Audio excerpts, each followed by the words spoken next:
Rain hammered the asphalt like bullets the night Lena Carter died in that alley, or should have.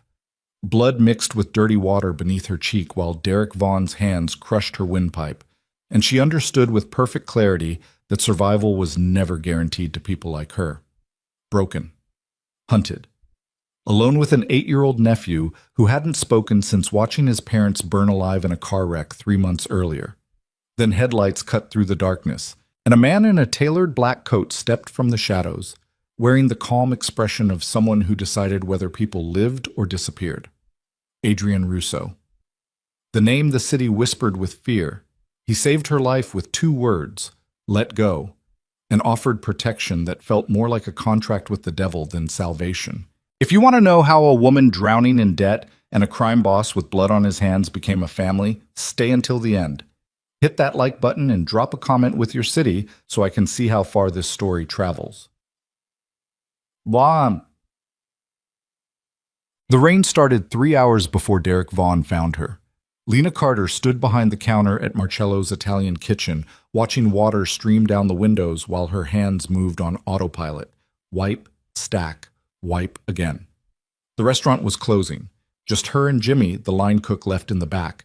The dining room already dark except for the exit signs bleeding red light across empty tables. Her phone buzzed. Unknown number. She ignored it. It buzzed again. She grabbed it with wet hands, saw the message preview, and her stomach dropped through the floor. I know where you are. The phone slipped from her fingers, clattered against the tile. Jimmy poked his head through the kitchen window, grease-stained bandana tied around his forehead. You good? Lena didn't answer. Couldn't. Her throat had sealed shut the way it always did when Derek's ghost came crawling back from whatever hole he'd disappeared into after she fled their apartment 4 months ago with nothing but Noah and 2 garbage bags of clothes. Lena! Jimmy's voice sharpened. What's wrong? She forced herself to breathe. Picked up the phone with shaking hands. Blocked the number. It wouldn't matter. Derek always found a way. Nothing, she lied. Just tired. Jimmy studied her too long, saw too much, but he was good people. He let it go. Want me to walk you out? No, I'm fine. Another lie.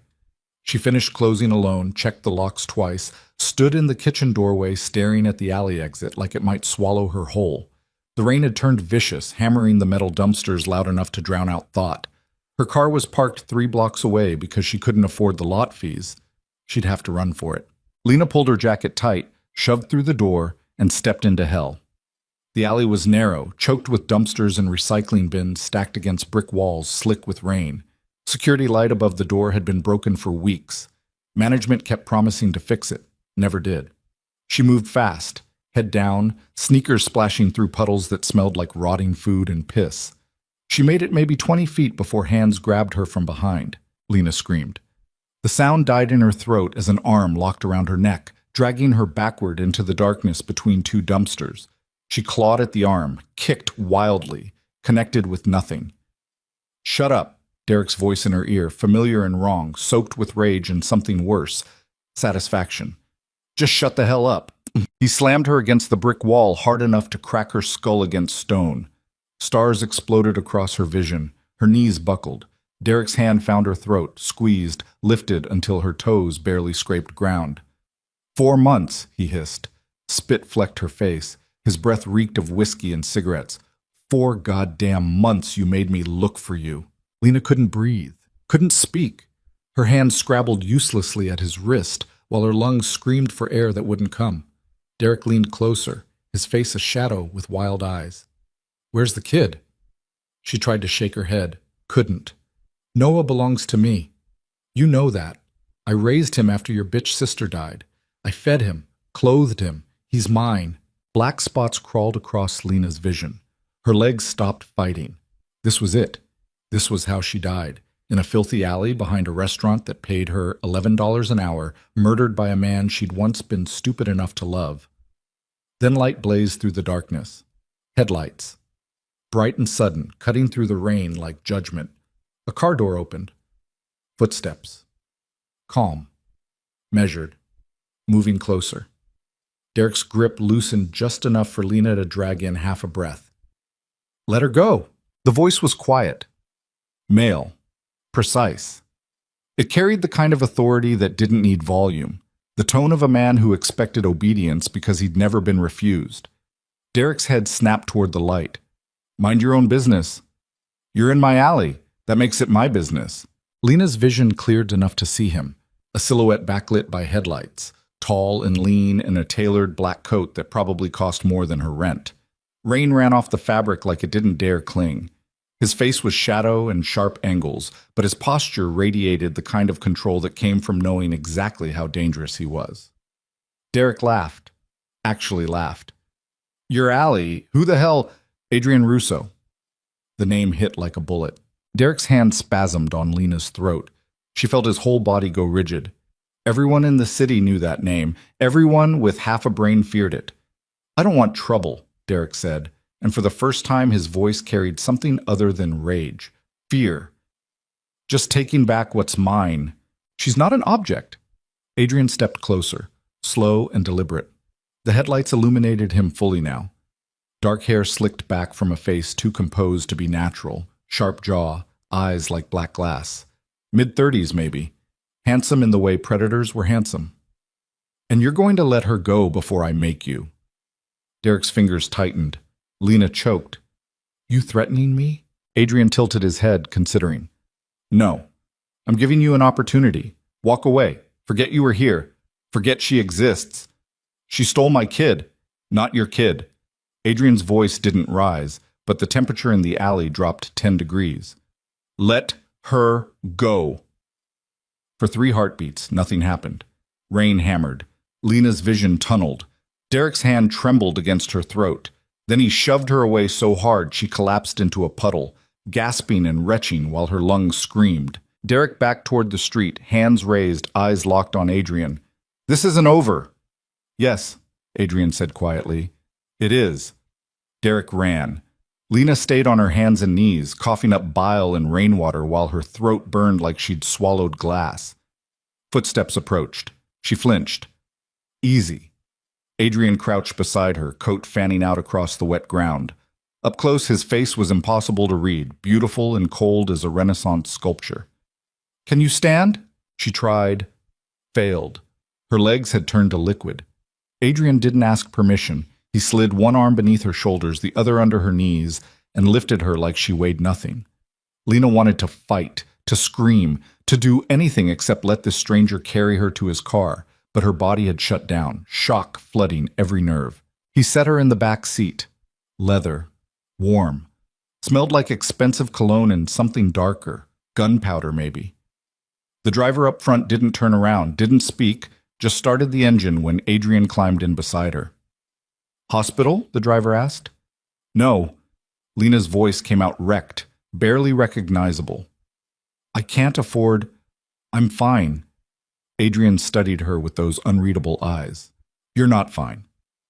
I will be. Just drop me at my car, 3 blocks that way. You're bleeding. She touched her head. Her fingers came away red. She hadn't even felt it. Please. The word cracked. I need to get home. My nephew. He's alone. I can't. I have to. How old? What? Your nephew. How old is he? 8. Adrian's jaw tightened. Something flickered across his face too fast to identify. He's alone now? At night? Shame burned through the shock. My neighbor watches him when I work late, but if I'm not home by 11, she leaves. I have to... Address. She gave it. Adrian relayed it to the driver who pulled into traffic without a word. Lena pressed herself into the corner of the seat, watching the city blur past through rain-streaked windows. Her mind spun in useless circles. Derek found her. Derek knew where she worked. Derek would come back. He always came back. Restraining orders meant nothing. Police reports disappeared into overworked systems that didn't care about broken women and traumatized kids. She was dead. They both were.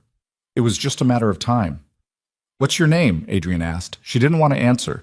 Didn't want this man, this stranger, this criminal, knowing anything about her. But he'd saved her life, and exhaustion made her honest. Lena. Lena Carter. The man who attacked you. Ex-boyfriend? Ex-everything. I left 4 months ago. Took Noah with me. Derek thinks he owns us both. Noah. That's your nephew. Yes. Where are his parents? The words stuck in her throat. Dead. Car accident. I'm his legal guardian now. Adrian absorbed this in silence. The car turned onto her street, a rundown neighborhood where apartments leaked and sirens sang lullabies every night. Her building looked worse in the rain, paint peeling, windows cracked, the kind of place people lived because they had no other choice. The driver parked. Adrian climbed out first, opened her door like she was royalty instead of garbage pulled from an alley. Lena stumbled getting out. He caught her elbow, steadied her. Which apartment? 3F. I can manage from here. Thank you for... I'm walking you up. It wasn't a request. Lena didn't have the strength to argue. She led him through the broken security door, up 3 flights of stairs that smelled like weed and old cooking grease. Her hand shook so badly she dropped her keys twice before getting the door open. The apartment was dark except for a nightlight in the hallway. Silent. Lena's heart lurched. Mrs. Chen? She called. No answer. She moved fast through the tiny space. Living room, kitchen, bedroom. Found Noah curled on his bed fully clothed, hugging a stuffed rabbit worn bald in places. Asleep. Safe. Lena sagged against the doorframe, relief so intense it hurt. Adrian stood in the hallway behind her, taking in the peeling wallpaper, the cracks in the ceiling, the window held together with duct tape. His expression never changed, but something about his stillness felt like judgment. He's fine, Lena whispered. You can go now. Adrian didn't move. Derek Vaughn. That's his full name? Why? Because he'll come back. Men like that always do. I know. The admission tasted like ash. I'll figure something out. Get a new job. Move again. Change our names. You'll do nothing. Adrian's voice cut through her spiral clean and sharp. Because running didn't work the first time, and it won't work now. Anger flared hot enough to burn through the exhaustion. Then what the hell am I supposed to do? The cops don't care. Restraining orders are just paper. I have $800 in the bank and debt collectors calling me every day because Noah's medical bills after the accident nearly destroyed me. I'm working 60-hour weeks for poverty wages, and it's still not enough. So unless you've got a magic solution, I'm doing the best I can. Adrian studied her. I do have a solution. Great. What? Call your mob friends to kill him? I can't pay for that either. No payment required. He said it like discussing the weather. I'll handle Derek Vaughn, but in exchange, you work for me. Lena laughed. It came out bitter and half hysterical. Doing what? I'm not a criminal. Good. I don't need criminals. I need hostesses for my restaurant. Legitimate work. $16 an hour, full benefits, childcare stipend. The numbers didn't make sense. Why would you... We're strangers. You don't know me. I know enough. Adrian glanced toward Noah's room. I know that child needs stability. I know you're drowning. And I know Derek Vaughn put his hands on you in an alley I own, which makes this situation my responsibility. Your responsibility. She repeated it slowly, testing for the trap. Nothing's free. What do you really want? For violence to stop spilling onto my territory. He straightened his cuffs, precise and controlled. You work at my restaurant. You and the boy move into an apartment I own. Secure building, actual security, no cost to you. Derek comes near either of you again. I make him disappear permanently. The word should have terrified her. Instead, something deep in Lena's chest unclenched for the first time in months. You're a crime boss, she said flatly. Among other things. You hurt people. When necessary.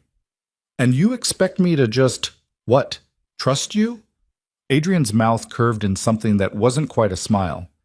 No, I expect you to be smart enough to recognize when you're out of options. Lena wanted to argue, wanted to throw him out, tell him she'd handle this herself, maintain the illusion of control.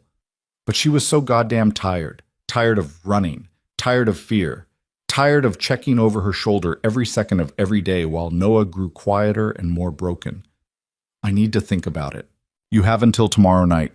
After that, Derek will have regrouped, and this conversation becomes significantly more difficult.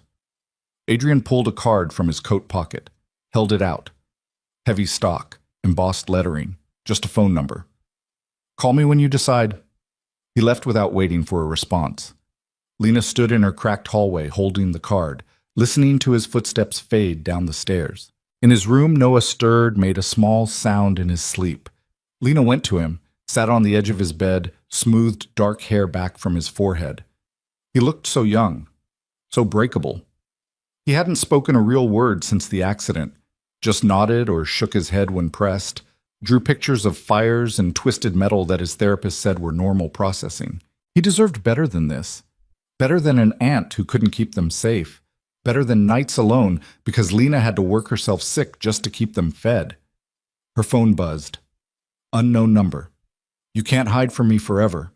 Lena's hands started shaking again. She blocked the number, knowing it wouldn't matter. Derek was right. She couldn't hide forever. But maybe she could stop running. She looked at Adrian's card. At Noah, sleeping fitfully, still fully dressed because she hadn't been home to help him into pajamas. At the water stain spreading across the ceiling from the leak upstairs that the landlord refused to fix. Smart enough to recognize when you're out of options, Lena picked up her phone and dialed before she could change her mind. Adrian answered on the first ring. Decision made? One condition, Lena said. You don't touch Derek unless he comes after us first.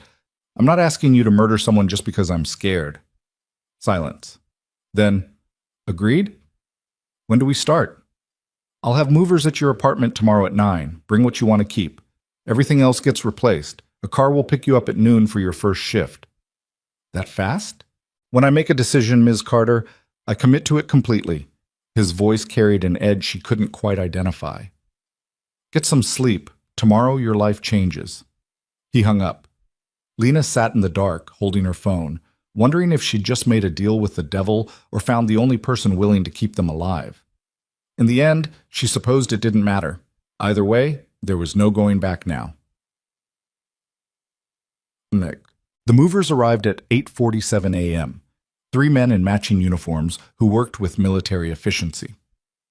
Lena had expected judgment, the kind of looks people gave when they saw how little you owned, how badly you lived. Instead, they packed her life into boxes without comment, careful with Noah's drawings, gentle with the few pieces of her sister's jewelry she'd managed to keep. Noah watched from this corner, clutching his rabbit. He hadn't asked questions when Lena explained they were moving, hadn't protested or cried, just nodded and retreated into the silence he'd lived in for months. Lena wanted to shake him, wanted to scream until he reacted, said something, proved he was still human underneath the trauma. Instead, she knelt beside him and tried to make her voice sound certain. New place is going to be better, safer. You'll have your own room. Noah stared past her shoulder. I know you're scared. I am too, but I'm trying to protect us. Can you trust me? Finally, he looked at her. Dark eyes too old for 8 years. He nodded once. It would have to be enough. By 11:30, the apartment was empty. Lena stood in the middle of the space she'd hated and clung to, studying the water stains and cracked linoleum like she'd never see them again. Good riddance. This place had been a tomb pretending to be shelter. The car that picked them up was sleek and black, windows tinted, interior leather still smelled new. The driver, same man from last night, opened the door without speaking. Noah climbed in first, pressed himself against the window. Lena followed. They drove north out of the city, past neighborhoods that went from broken to struggling to merely tired, then suddenly crossed some invisible line into wealth. The change was sharp. Crumbling apartments gave way to renovated brownstones, then to actual houses with yards, then to streets lined with trees that looked intentionally planted instead of desperately surviving. Where are we going? Lena asked. The driver glanced at her in the mirror. Mr. Russo's estate. I thought we were moving into an apartment. The apartment building is on the estate grounds, separate structure, staff housing. Staff. Right, that's what she was now. They turned onto a private road, followed it through gates that opened automatically, continued up a drive lined with manicured landscaping. The main house appeared around a curve, stone and glass, modern architecture balanced with classical proportions, sprawling across grounds that could have swallowed her entire apartment building 3 times over. Lena had known Adrian was rich, but this was different. This was the kind of wealth that insulated you from reality completely. The driver parked near a smaller building offset from the main house. 3 stories, brick and glass, tasteful without being ostentatious. 3rd floor, Unit 7. Keys are being delivered now. They climbed out. Noah stayed close to Lena's side, rabbit clutched tight. Inside, the building was clean and quiet. Hallways carpeted, walls painted neutral tones. Nothing like the chaos and decay they'd left behind. Third floor, Unit 7. The door stood slightly open. Lena pushed inside and stopped dead. The apartment was beautiful, not fancy, not dripping with obvious wealth, just clean, warm, functional, hardwood floors, furniture that looked comfortable instead of just cheap, a kitchen with appliances that probably all worked, windows without cracks or duct tape. 2 bedrooms, an actual bathroom with a tub deep enough to submerge in. Noah wandered through the space like he'd entered a foreign country. He stopped in the smaller bedroom, stared at the bed with its navy comforter, at the desk positioned beneath the window, at the empty walls waiting for his drawings. "This is yours," Lena said. "What do you think?" Noah didn't answer, but he set his rabbit carefully on the bed, and that felt like acceptance. A knock interrupted the moment. Lena opened the door to find a woman in her 50s, stylishly dressed, holding a tablet. "Ms. Carter? I'm Margaret Chen, Mr. Russo's property manager. I'll be your main point of contact for anything building related." "Chen? Like my old neighbor?" "Different Chen. Common name." Margaret smiled. "Mr. Russo wanted me to ensure you have everything you need. The apartment is fully furnished, but if you'd like anything changed, let me know. Kitchen is stocked with basics. Wi-Fi password is on the counter. Any questions?" Lena had 1,000 questions. She asked the only one that mattered. "What's the catch?" Margaret's smile didn't falter. "No catch. You work for Mr. Russo. You're taken care of. That's how he operates. And if I want to leave? 30 days notice, same as any employment contract. You're not a prisoner, Ms. Carter. You're an employee with housing benefits." Margaret checked her tablet. "Your first shift starts at 5. Transport will pick you up at 4:30. Dress code is business casual. Black slacks, white shirt. If you don't have appropriate attire, there's an allowance account set up for you at 3 local shops. Just tell them Mr. Russo sent you." She left before Lena could process half of what she'd said. Noah emerged from his room, looking lost. "Hungry?" Lena asked. He nodded. The kitchen was indeed stocked. Real food, fresh vegetables, milk that didn't expire tomorrow. Lena made grilled cheese because it was Noah's favorite, and one of the few things she could reliably cook without burning. They ate at the small table by the window overlooking ground so green they looked painted. "Better than the old place?" she asked. Noah chewed slowly, considering, then nodded. Progress. At 4:25, Lena changed into the best clothes she owned. Black pants with a small stain near the hem she'd tried to hide, a white blouse missing one button. She looked at herself in the bathroom mirror and saw exactly what she was. A woman pretending she belonged somewhere she absolutely didn't. The car arrived precisely at 4:30. This time, a different driver, older, with kind eyes. "Noah stays here?" Lena asked Margaret, who'd appeared to oversee departure. "I'll check on him every hour. He has my number if he needs anything." It felt wrong leaving him, but Noah was already absorbed in unpacking his art supplies, arranging them on his new desk with the focused intensity he brought to everything since the accident. He barely looked up when she said goodbye. The restaurant was 20 minutes away, tucked into a historic downtown district where brick buildings dripped with ivy and outdoor cafes charged $20 for salad. The sign read, "Marcello's" in elegant script, same name as the place she'd worked before, but this was clearly the flagship location. Inside was dim and intimate, tables draped in white linen, candles already lit, though they wouldn't open for another hour. Classical music played softly. The scent of garlic and fresh bread made Lena's stomach growl, despite the grilled cheese. A man in chef's whites emerged from the kitchen, late 40s, barrel-chested, face weathered by years of heat and pressure. "You're the new girl." "Not a question." "Lena Carter. Tony Marcello. I run the kitchen. Adrian owns the building. I run the food.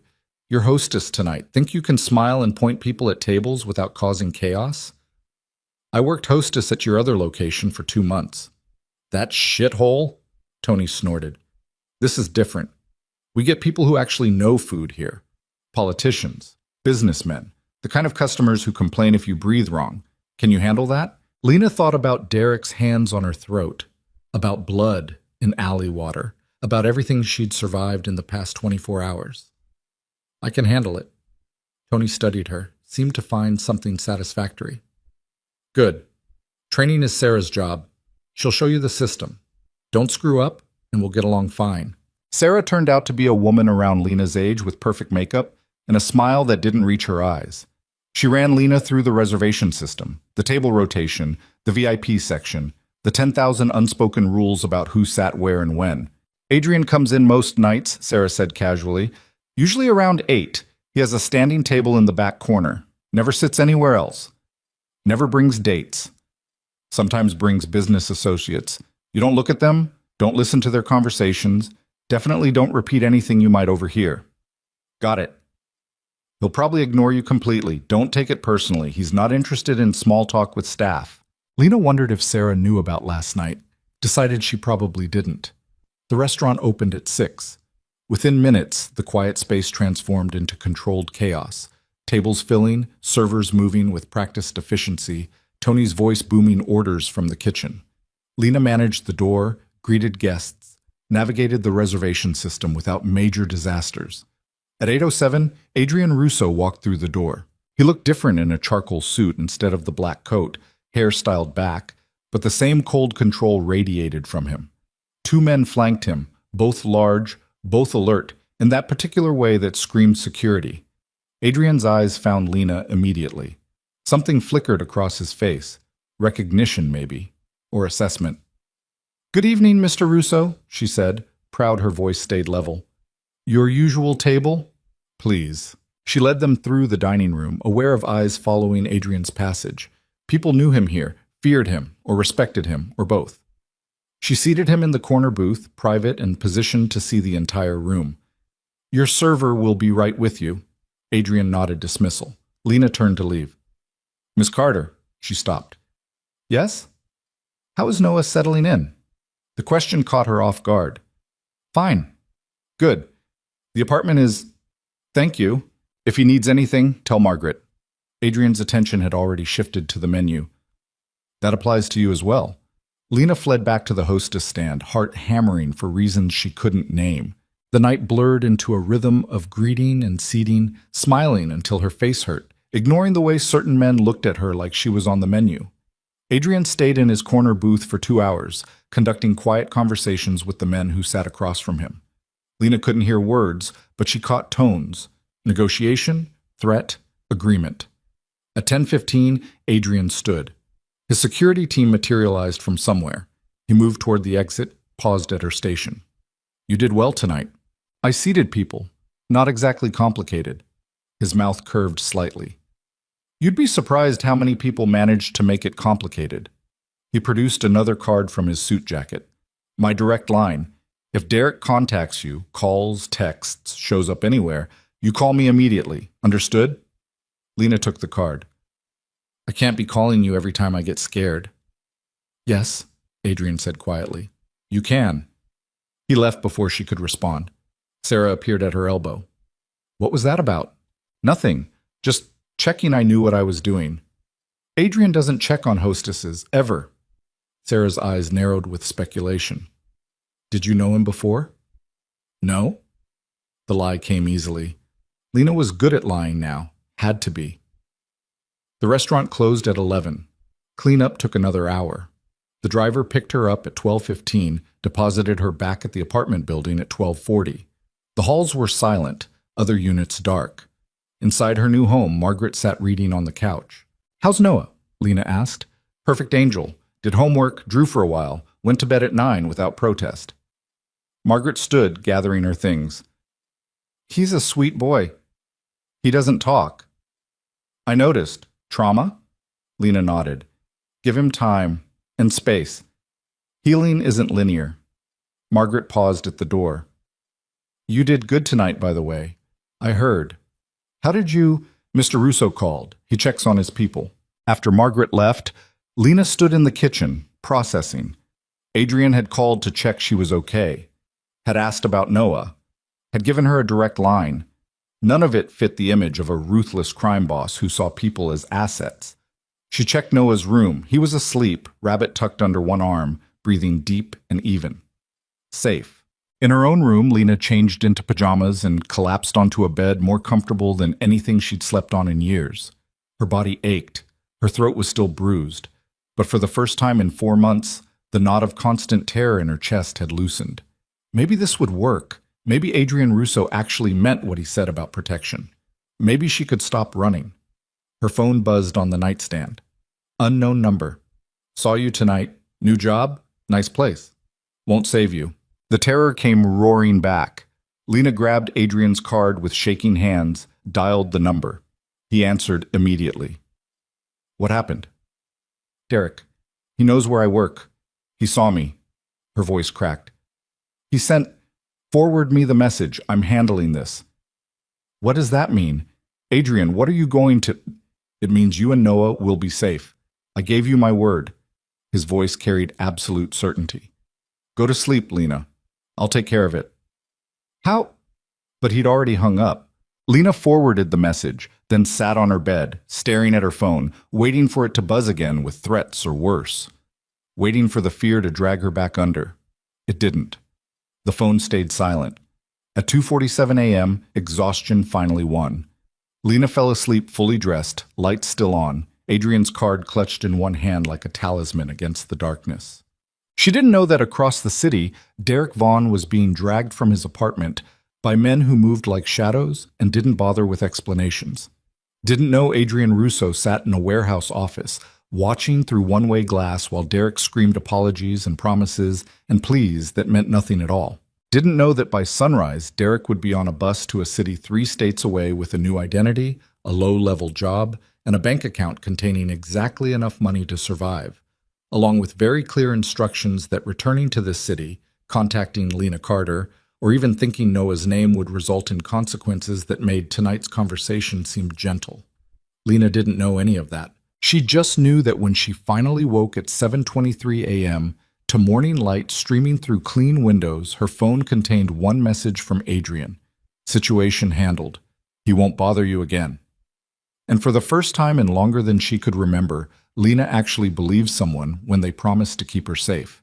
3 weeks passed before Lena understood what Adrian Russo actually was. Not the crime boss part, that was obvious from day one. But the other thing, the broken thing hiding beneath tailored suits and quiet commands. The part of him that watched Noah draw at the corner table of Marcello's during slow afternoons and looked like he was seeing a ghost. It started small. Adrian began appearing at the restaurant earlier than usual, always when Noah was there. Lena had started bringing him after school. Margaret watched him at the apartment, but the boy drew better with background noise, with people moving around him.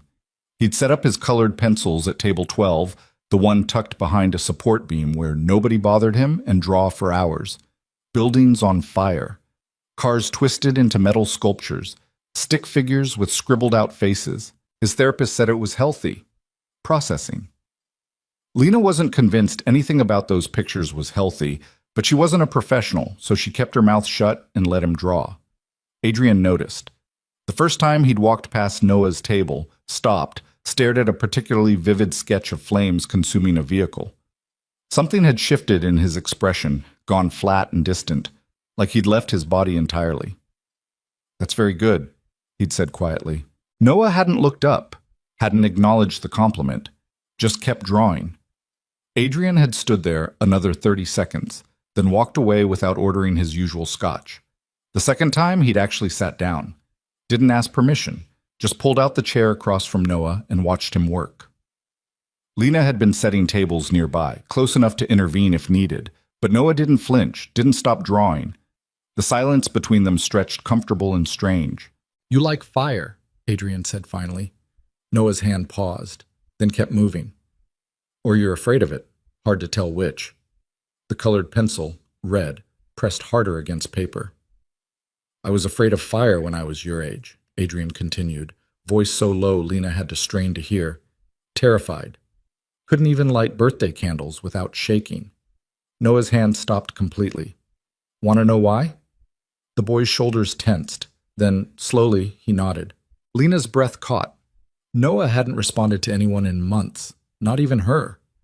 Adrian leaned forward slightly. Because I watched my father burn to death when I was 7 years old. The words hung in the air like smoke. Car bomb, Adrian said.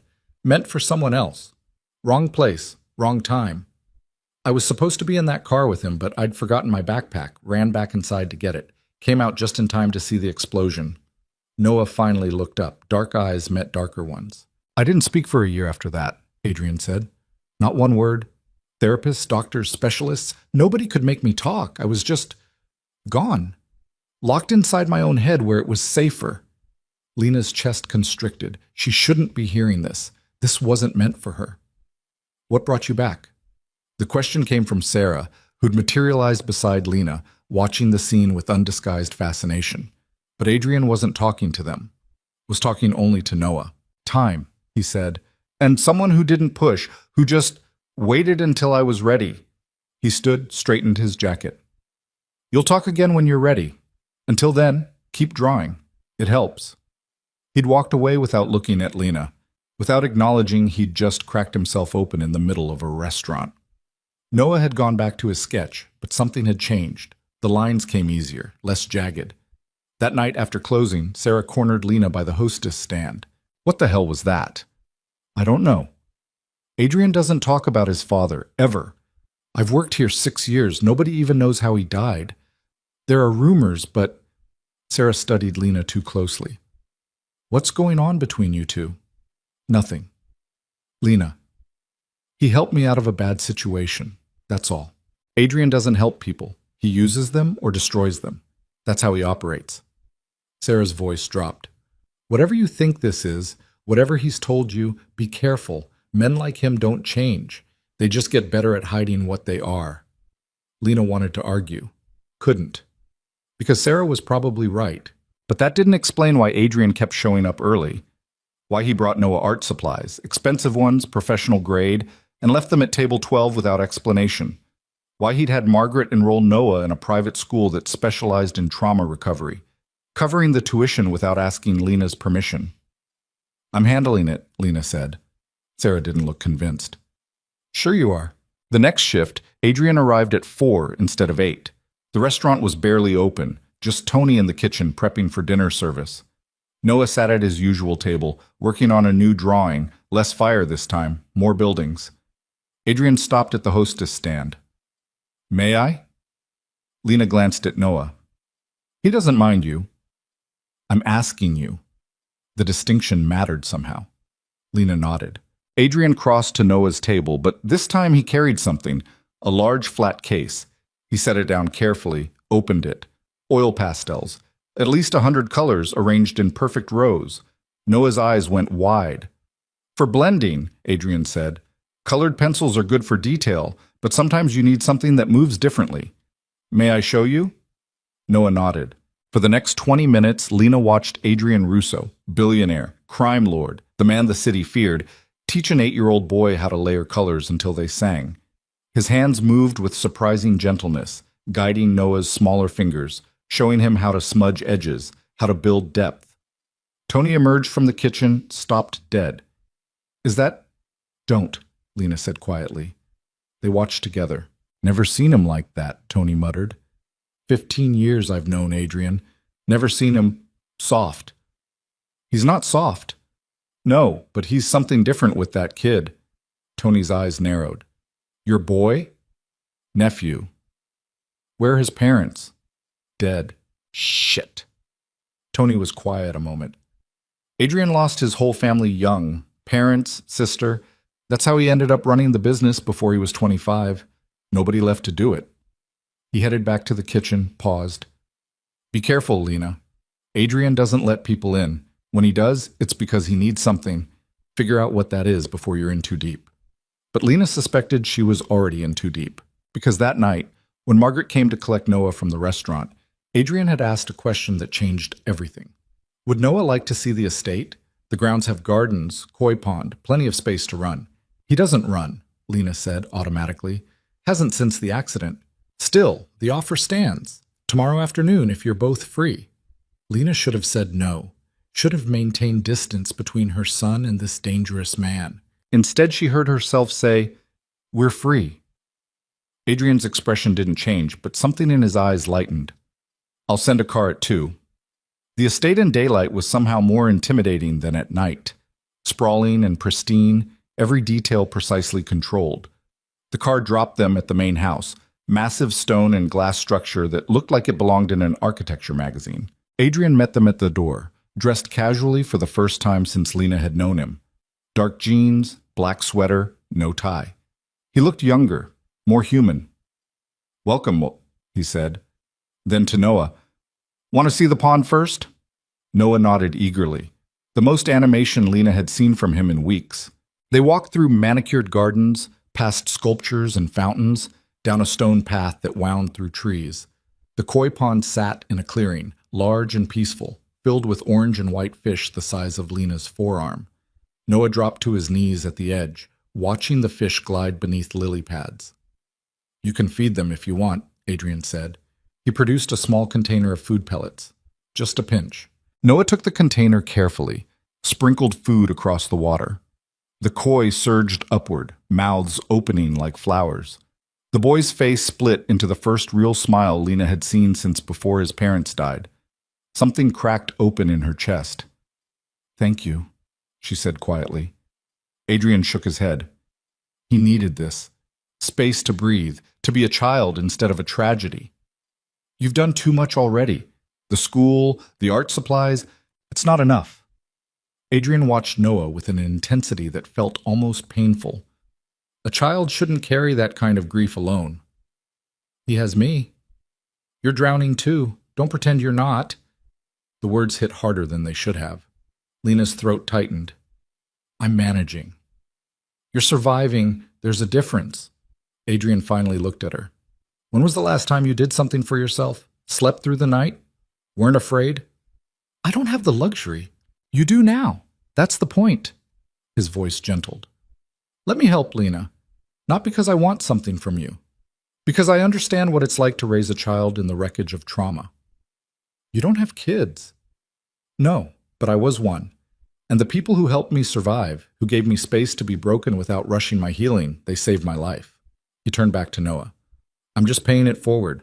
Lena didn't know what to say to that, didn't know how to reconcile this version of Adrian with the man who'd made Derek disappear without blinking. They spent 2 hours at the estate. Noah explored every corner of the gardens, fed the fish 3 more times, discovered a greenhouse full of orchids that made him stop and stare. Adrian followed patiently, answering questions Noah couldn't ask with gestures and careful observation. When they finally headed back to the main house, Noah was actually running, darting between sculptures, laughing soundlessly at nothing except the joy of movement. "See?" Adrian said quietly. "He can still run." Inside, Adrian led them to a room off the main hall. "I wanted to show you something." The space was clearly a study, floor-to-ceiling bookshelves, leather furniture, a massive desk positioned near windows overlooking the grounds. But what caught Lena's attention was the wall of photographs, family portraits, candid shots, a life documented in frozen moments. Adrian gestured to one photo, a dark-haired boy around Noah's age standing between a man and woman who were clearly his parents. The resemblance was striking, same sharp features, same serious eyes. "That's me, week before my father died." Lena studied the image. The boy Adrian had been looked nothing like the man he'd become. That child still had softness in his face, hope. And this? Adrian indicated another photo. A teenage girl with wild curls and a brilliant smile. "My sister, Isabella. She was 17 when she died. Drug overdose. Couldn't handle the grief after our father, couldn't handle the pressure of the family business, couldn't handle me becoming what I had to become to keep us safe." "Adrian, I'm not looking for sympathy. I'm showing you this because you need to understand something." He turned to face her fully. "I know what it's like to watch a child suffer, to feel helpless, to make choices that destroy you because the alternative is worse. I know what it cost." "What are you saying?" "I'm saying I see you, Lena. I see how hard you're fighting, how much you're sacrificing, and I'm saying you don't have to do it alone anymore." The words hung between them, heavy with implication. Noah appeared in the doorway, holding something, a small book. "Find something interesting?" Adrian asked. Noah brought it to him. A photo album, leather-bound and worn. Adrian's expression shifted. I haven't looked at this in years." He opened it carefully. Inside were more photos, older ones. A woman with kind eyes holding a baby. The same woman teaching a young boy to ride a bicycle. Family dinners, birthday parties. Ordinary moments that looked extraordinary through the lens of loss. Noah pointed to one photo. Adrian as a toddler, covered in paint, grinning at the camera. "I was 3, Adrian said. My mother let me paint the garage. Said creativity mattered more than clean walls." His voice went rough. "She died when I was 12. Heart attack, sudden. One day she was there, the next." He closed the album carefully, handed it back to Noah. "You can look at it if you want. Sometimes it helps to see that other people survived grief, that they came out the other side." Noah clutched the album and nodded. That night, back at the apartment, Noah actually drew something new. Not fire, not wreckage. A koi pond with a boy feeding fish. Progress. But progress came with complications. The next week, everything shifted. Lena arrived for her shift at Marcello's to find Tony in the dining room instead of the kitchen, having a heated conversation with Adrian. Both men's voices were low, but their body language screamed conflict. "Can't keep doing this," Tony was saying. "It's not professional, it's not safe, and people are starting to talk." "Let them talk." "Adrian, you're making yourself vulnerable. The family will notice." "The family doesn't dictate my personal life." "The hell they don't. You're not some independent operator. You run the entire Eastern operation. Every decision you make affects hundreds of people. Getting attached to—" Tony spotted Lena. "Shut up immediately." Adrian's jaw tightened. "We're done here." "No, we're not. But fine. Have it your way. Just don't say I didn't warn you when this blows up in your face." Tony stormed back to the kitchen. Lena approached carefully. "Everything okay?" "Fine." Adrian's voice was clipped, professional. The warmth from the estate had vanished. "Where's Noah tonight?" "With Margaret. He had therapy." "How's that going?" "Slow. But he's trying." Adrian nodded, started to say something, stopped. Then, "I need to talk to you after your shift. It's important." Dread pooled in Lena's stomach. "What's wrong?" "Nothing's wrong. Just, we need to discuss some things." He left before she could ask more questions. The shift dragged. Lena smiled at customers, seated tables, made polite conversation, all while her mind spun through possibilities. Was Adrian ending their arrangement? Had Derek come back? Was there some threat she didn't know about? At 11, after the last customer left and the servers finished cleaning, Adrian reappeared. "Walk with me." They went outside. The street was quiet. Restaurants closed, only a few cars passing. Adrian led her half a block to a small park, sat on a bench beneath a streetlight. Lena sat beside him, heart hammering. "You're scaring me." "That's not my intention." Adrian was quiet a moment, choosing words carefully. "How much do you know about my business?" "Enough. Real estate development, restaurants, other things you don't talk about. The other things are what matter. I run an organization, call it what you want, crime family, syndicate, empire. The specifics don't matter. What matters is that I have responsibilities, people who depend on me, territories to maintain, alliances to honor." "Okay." "And in that world, perception is everything. Weakness gets exploited. Attachments become targets." Lena's blood went cold. "You're ending this. The job, the apartment." "No. I'm trying to explain why I should, and why I'm not going to." She stared at him. Adrian turned to face her. "Tony's right. I'm making myself vulnerable. Every minute I spend with you and Noah is a minute my enemies can use against me. Every person who sees me with you understands I care, and in my world, caring is dangerous." "Then why so—" "Because I'm tired, Lena." The admission came out raw. "Tired of living like I'm already dead. Tired of building an empire that means nothing because there's nobody in it worth protecting. Tired of going home to that enormous house and hearing nothing but silence." His hand found hers on the bench. His fingers were warm, steady. "Noah reminds me what I was before everything broke. And you—" He paused. "You make me remember what it feels like to want something that isn't power or revenge or control." Lena's throat closed. "Adrian, I'm not asking you for anything. I'm just telling you the truth. That somewhere between pulling you out of that alley and watching Noah smile at those fish, something changed. And I don't know how to go back. She should pull away. should maintain professional distance, should remember that this man was dangerous, that his world ate people alive, that getting close to him put her and Noah in more danger than Derek ever could. Instead, she squeezed his hand. I don't want to go back either. The words came out before she could stop them. Adrian's eyes searched hers. You understand what you're saying, what it means. I think so. No, you don't. His voice went hard. My enemies will see you as leverage. They'll come after you to get to me. They'll hurt Noah to make me comply. That's how this works. That's the price of being close to me. You've kept us safe so far. Derek was an amateur. The people I deal with are professionals. They don't make threats. They act. And when they do, it's brutal and efficient and permanent.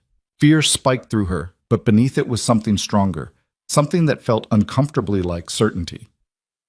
Then keep us safer, Lena said quietly. You're good at that. Adrian laughed. The sound was bitter. You have too much faith in me. Maybe. Or maybe you don't have enough faith in yourself. She shifted to face him fully. You saved my life. You gave Noah a reason to smile again. You've done nothing but protect us since the moment we met. Why is it so hard to believe you could keep doing that? Because eventually I'll fail. Everyone I've ever cared about died or left or destroyed themselves. My father, my mother, Isabella. Every person I've tried to protect ended up dead or broken. I'm not them. You could be, but I'm not. Lena's voice firmed. And Noah isn't either. We're here. We're alive. We're choosing this with our eyes open. Are you? Adrian's hand tightened on hers. Because once you're in my world, there's no easy way out. The people I protect stay protected, but they also stay close. Monitored, guarded. You'd lose freedom. I'd lose the freedom to be hunted? To work myself sick? To watch Noah suffer alone? That's not freedom, Adrian. That's just a slower death. Something shifted in his expression. Softened. You're sure? I'm terrified, Lena admitted. But I'm sure. For a long moment, neither spoke. Cars passed. Wind rustled trees. The city breathed around them. Then Adrian stood, pulled her up with him. If we're doing this, if you're really choosing to stay in my life, then things change. No more apartment building. You and Noah move into the main house. That's not necessary. Yes, it is. The apartment is exposed. Too many access points. The main house has security I trust. Guards, systems, protocols. Adrian, we can't just move into your home. You can. You will. His voice carried that tone of absolute authority. I have 12 bedrooms. You'll each have your own suite, privacy, space, but you'll be where I can protect you properly. Lena's head spun. This is crazy. This is reality. If you're in my life, you're in my protection. Completely. No half measures. What about Noah? He just started settling into the apartment. He'll adjust. Children are resilient. You know that. Adrian's expression softened slightly. And honestly, I think he'd like having the gardens, the pond, room to breathe. He wasn't wrong, but still. When? Tomorrow. I'll have everything arranged. That fast? When I make a decision, I commit completely. You know that about me by now. Lena did know that. It was part of what made him terrifying and magnetic in equal measure. Okay, she heard herself say. We'll move in.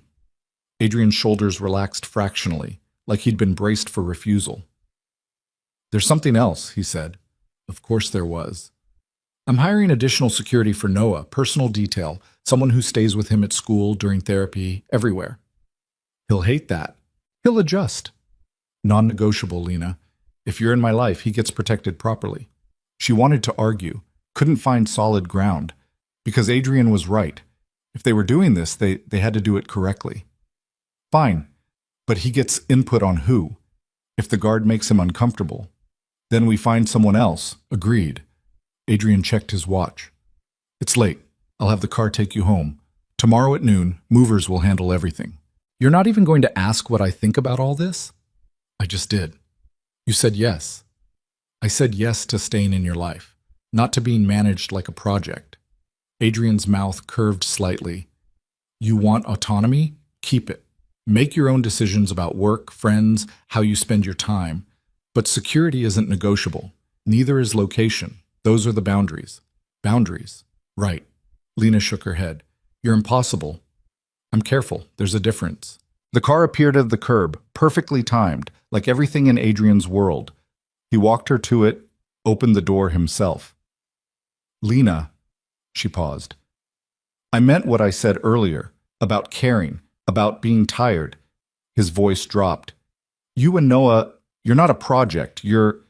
He didn't finish, didn't need to. Lena understood anyway. The next day blurred into controlled chaos. Movers packed the apartment with the same military efficiency as before.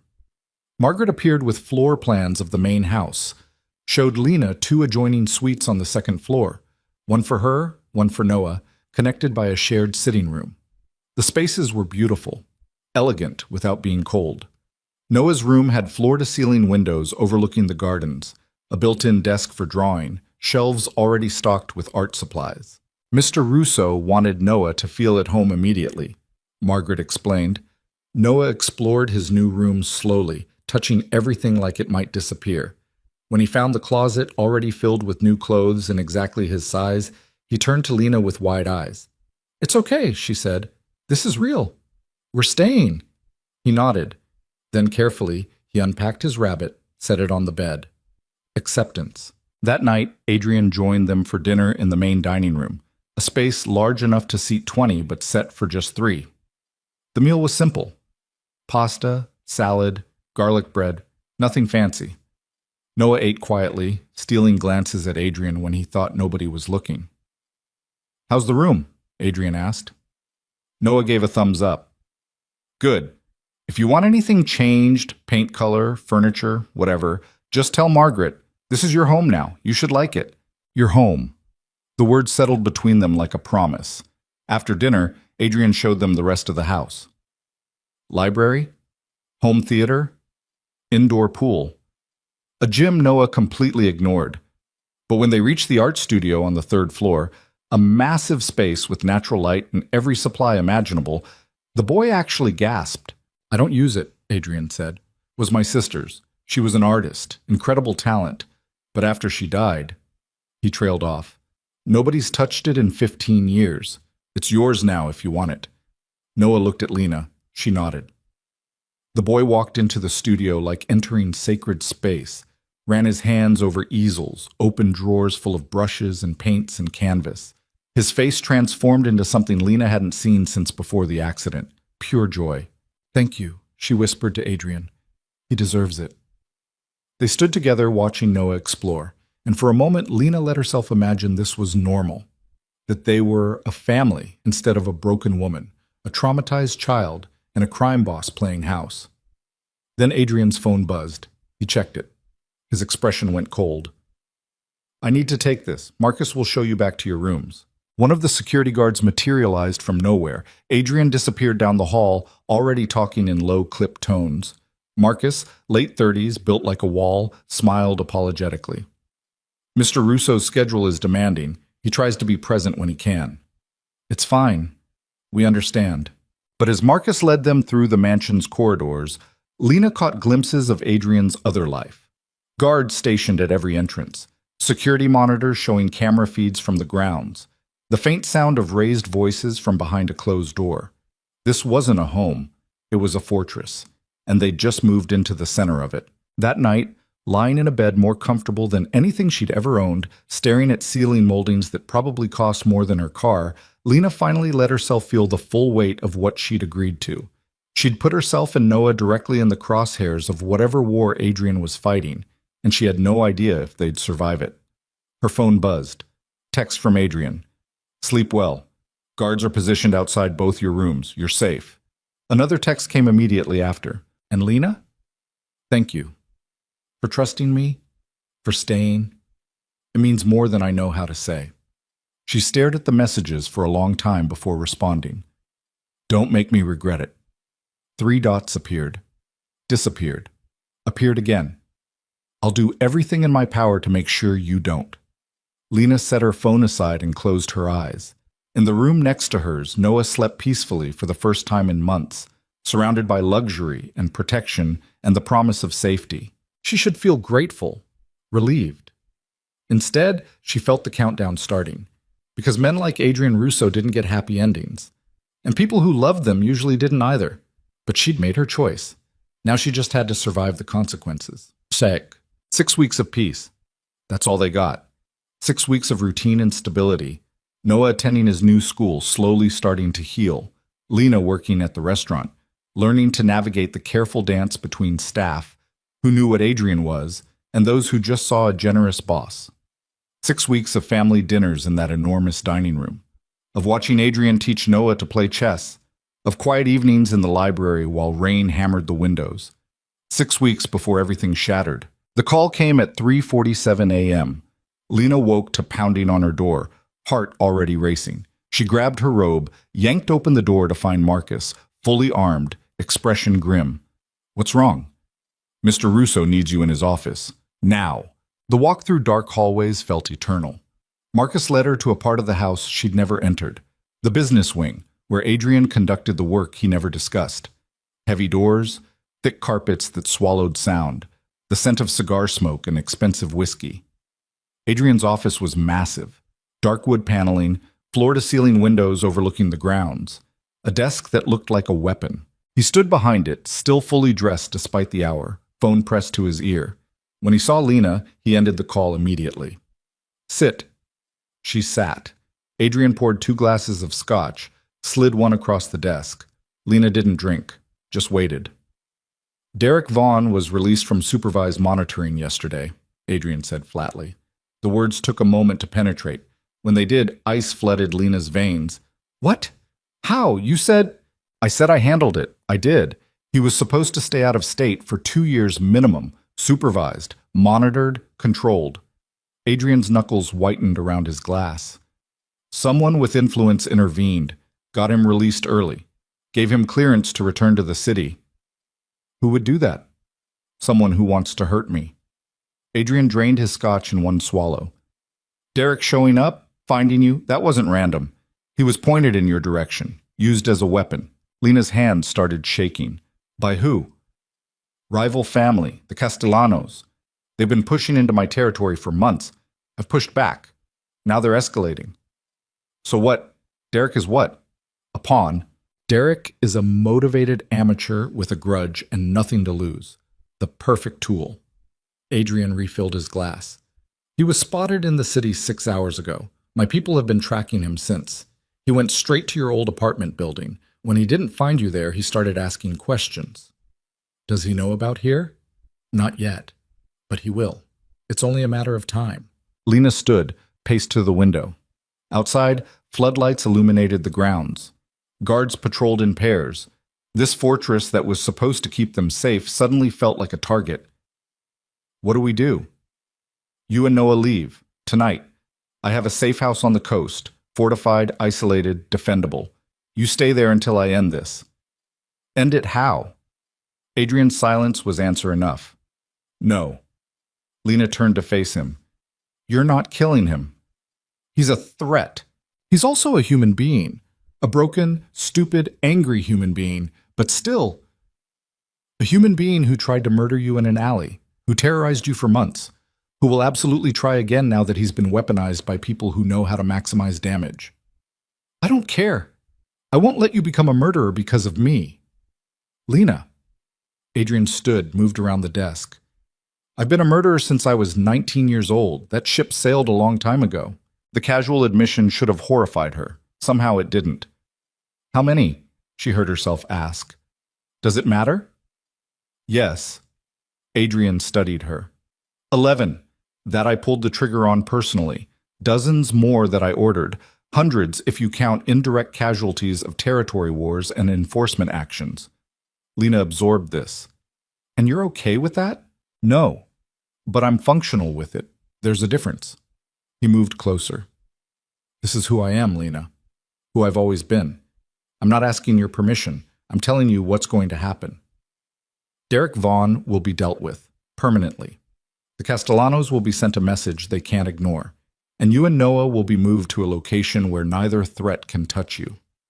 "What if I refuse?" "You won't." "You're that sure?" "Yes. Because you're smart enough to recognize when you're out of options, just like you were in that alley 6 weeks ago. The parallel wasn't lost on her. Lena sank back into the chair. How long? 2 weeks, maybe 3. Depends on how quickly the Castellanos respond to escalation. And if they don't back down, then this becomes a war. And wars in my world don't end until someone's empire burns to the ground. Lena's head dropped into her hands. This is insane. This is reality. My reality. The one you chose to enter. I didn't choose to drag Noah into a mob war. No, but you chose me. And me comes with complications. Adrian crouched in front of her, forcing eye contact. I will keep you both safe. I give you my word, but you have to trust me. Completely. Can you do that? Lena wanted to say no. Wanted to grab Noah and run as far as possible from this world of violence and blood and casual murder. But she'd been running for months before Adrian found her, and running hadn't saved her. When do we leave? She whispered. 2 hours. Pack light. Everything you need will be provided. What about Noah's school? His therapy? Handled. His therapist will conduct sessions remotely. School assignments will be sent digitally. Adrian stood, returned to his desk. Marcus will be your primary security. 2 additional guards will rotate shifts. The property is equipped with everything you might need: food, medical supplies, communication equipment. You'll be comfortable. Comfortable. The word tasted like ash. We'll be prisoners. You'll be alive. That's what matters. A knock interrupted them. Tony entered without waiting for permission, face grim. We've got movement.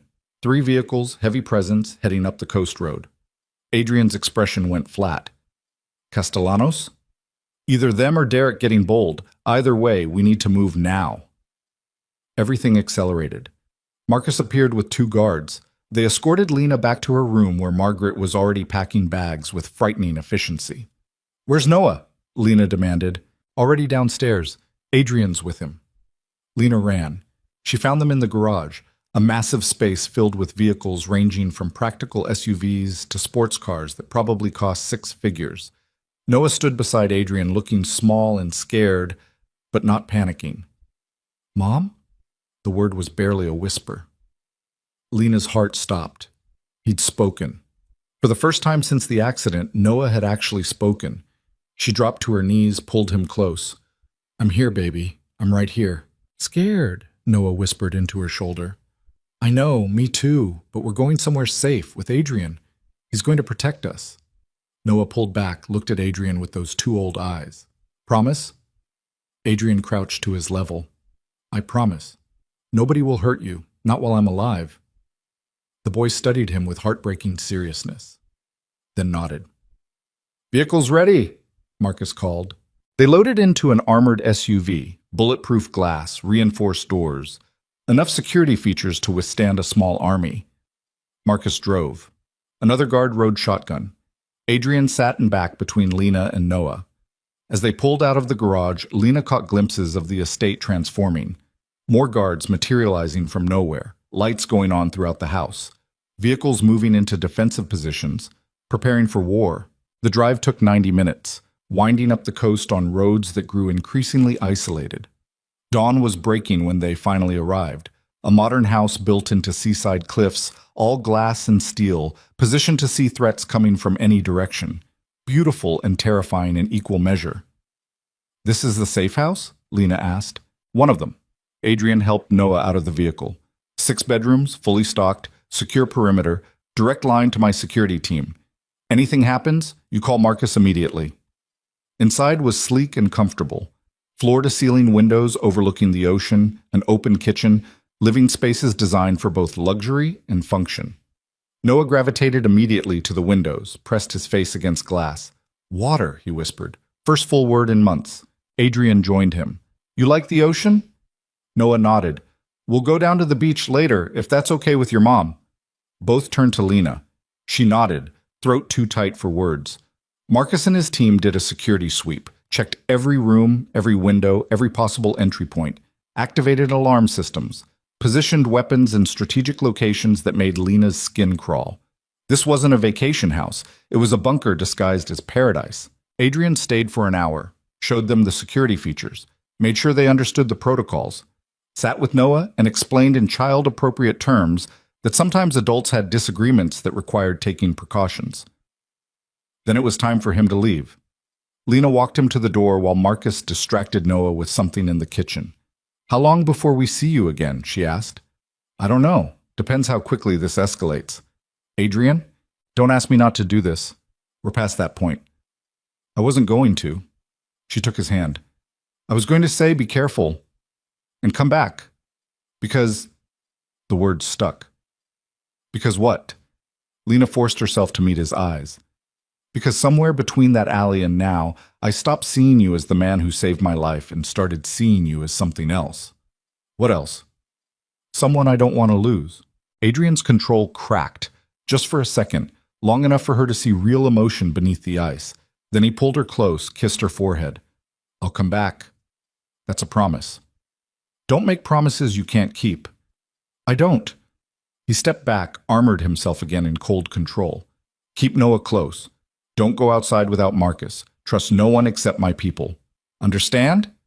"Yes." "And Lena, if something happens, if worst comes to worst, there's an envelope in the master bedroom safe. Code is Noah's birthday. Inside are instructions, accounts, contacts, everything you'd need to disappear and stay safe." Horror flooded through her. "Adrian, just a precaution. Probably won't need it, but if you do, it's there." He left before she could respond. Lena stood at the window watching the SUV disappear down the cliff road. Behind her, Noah was drawing at the kitchen table. Fierce, jagged lines that probably represented the chaos he couldn't articulate. Marcus appeared at her elbow. "He'll be fine. Adrian survived worse." "Has he?" "Trust me, the man's a survivor." But as Lena watched the road empty out, she remembered Adrian's face when he talked about his sister, his parents, everyone he'd failed to save. And she wondered if surviving was the same as living, or if Adrian Russo had been dead inside for years, just too stubborn to stop moving. Either way, they were trapped now, in this beautiful cage on the edge of the world, waiting for violence to find them, because it always did. That night, while Noah slept in one of the bedrooms with Marcus stationed outside his door, Lena found the safe, punched in Noah's birthday with shaking hands. Inside was exactly what Adrian promised. Documents, account numbers, contacts, passports, hers and Noah's, brand new, with different names. Escape plan for when everything fell apart. She closed the safe without taking anything, because despite everything, despite the danger, the violence, the terrifying reality of Adrian's world, Lena realized she didn't want to run anymore. She wanted to fight. And when Adrian came back, if he came back, she was going to tell him exactly that. But first, he had to survive. And in Adrian Russo's world, survival was never guaranteed, only earned, through blood. 4 days in the safe house before Lena realized she'd made a catastrophic mistake trusting Adrian Russo. 4 days of forced calm while Noah drew obsessively at the windows overlooking cliffs that dropped into churning ocean. 4 days of Marcus and his rotation of silent guards patrolling the perimeter like they expected invasion at any moment. 4 days of Adrian's promised phone calls coming exactly on schedule, morning and night, his voice controlled and distant, reporting nothing except that he was handling the situation. 4 days before everything shattered. It started with Noah. The boy had been sleeping better since arriving at the coast house. Something about the sound of waves crashing against rocks soothed him in ways therapy never had. But on the 4th night, Lena woke to screaming. She ran to his room, found him thrashing in tangled sheets, words pouring out in a flood that made no sense. "Fire! The car! Dad said, wait! Mom was screaming. They locked the doors. They locked them." Lena grabbed his shoulders. "Noah, baby, you're safe. It's just a dream." His eyes snapped open, wild, unseeing. "Not a dream, not a dream. They locked the doors from outside. Dad tried to get out, but the locks... Someone locked them." Ice crawled up Lena's spine. "What are you talking about?" Noah's breathing came in ragged gasps. Sweat soaked his pajamas. "The accident wasn't an accident. Someone locked the car doors, remote lock. Dad was screaming that the doors wouldn't open. Mom was..." He broke off, started sobbing. Lena pulled him close, her mind spinning. The accident report had been straightforward. Vehicle struck barrier, caught fire, doors jammed from impact. Tragic. Random. Nobody's fault except bad luck and a patch of black ice. But Noah was saying the doors had been locked deliberately. Marcus appeared in the doorway, weapon drawn. "Everything okay?" "Nightmare," Lena said automatically, but her voice sounded hollow even to her own ears. Marcus didn't move. "Need anything?" "No, we're fine." He left, but something about his expression bothered her, like he'd heard Noah's words and wasn't surprised. Lena stayed with Noah until he fell back asleep, then went to her own room and did something she'd been avoiding since arriving at the safe house. She called her sister's best friend. Rachel Chen, the woman who'd helped investigate the accident because the police report had felt incomplete. Rachel answered on the third ring, voice thick with sleep. "Lena? It's 5 a.m. I need to know something about Sarah's accident." Silence. Then, "We went over this already. The investigation, was the remote lock system checked? Could someone have triggered it externally?" More silence. Longer this time. "Rachel, tell me." "There were irregularities. The lock mechanism showed signs of electronic interference, but the detective handling the case said it was damage from the fire. Closed the investigation." "What detective?" "Bennett. Michael Bennett." "And you believed him?" "I didn't have a choice. He had jurisdiction. And when I pushed for more testing, he shut me down. Said I was seeing conspiracy where there was just tragedy." Lena's hands started shaking.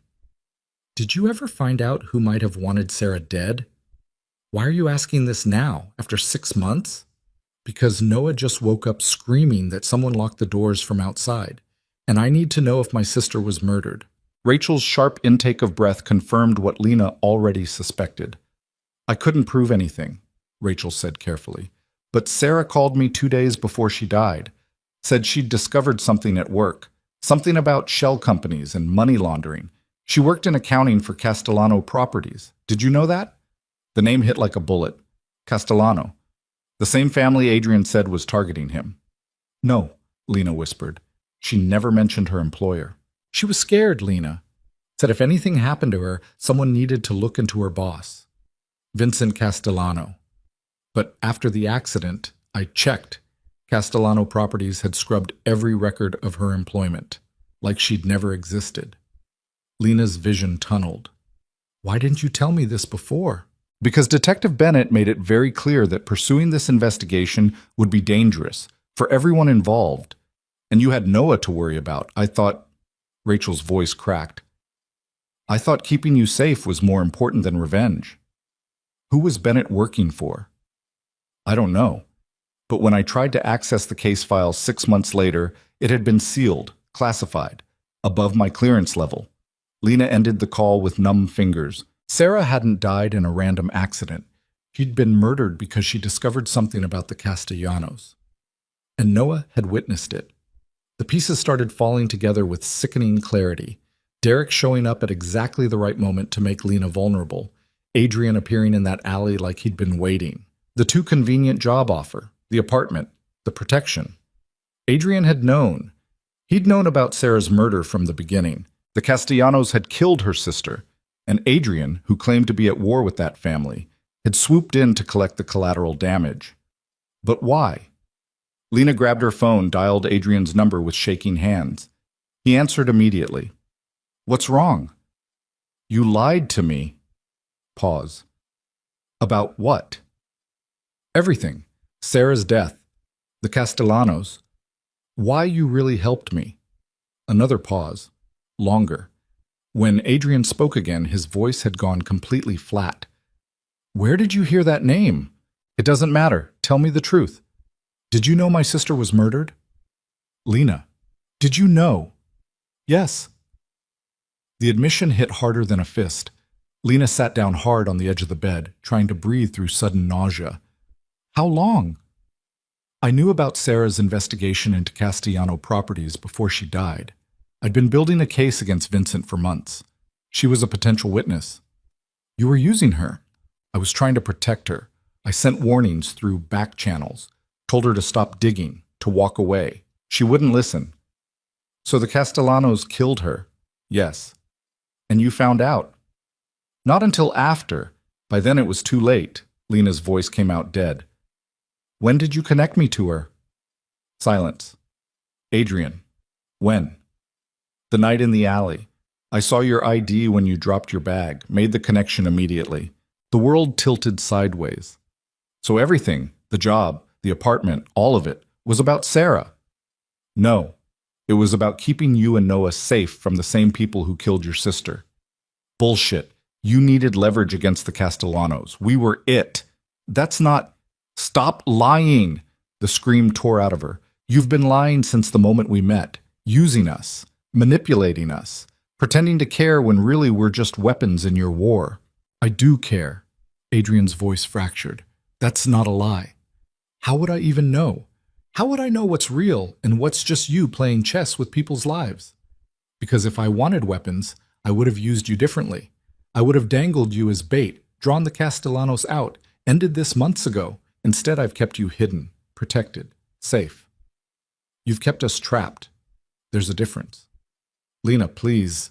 Did Derek really find me by accident, or did you arrange that too? The pause told her everything. Oh my God, she breathed. You set it up, the whole thing.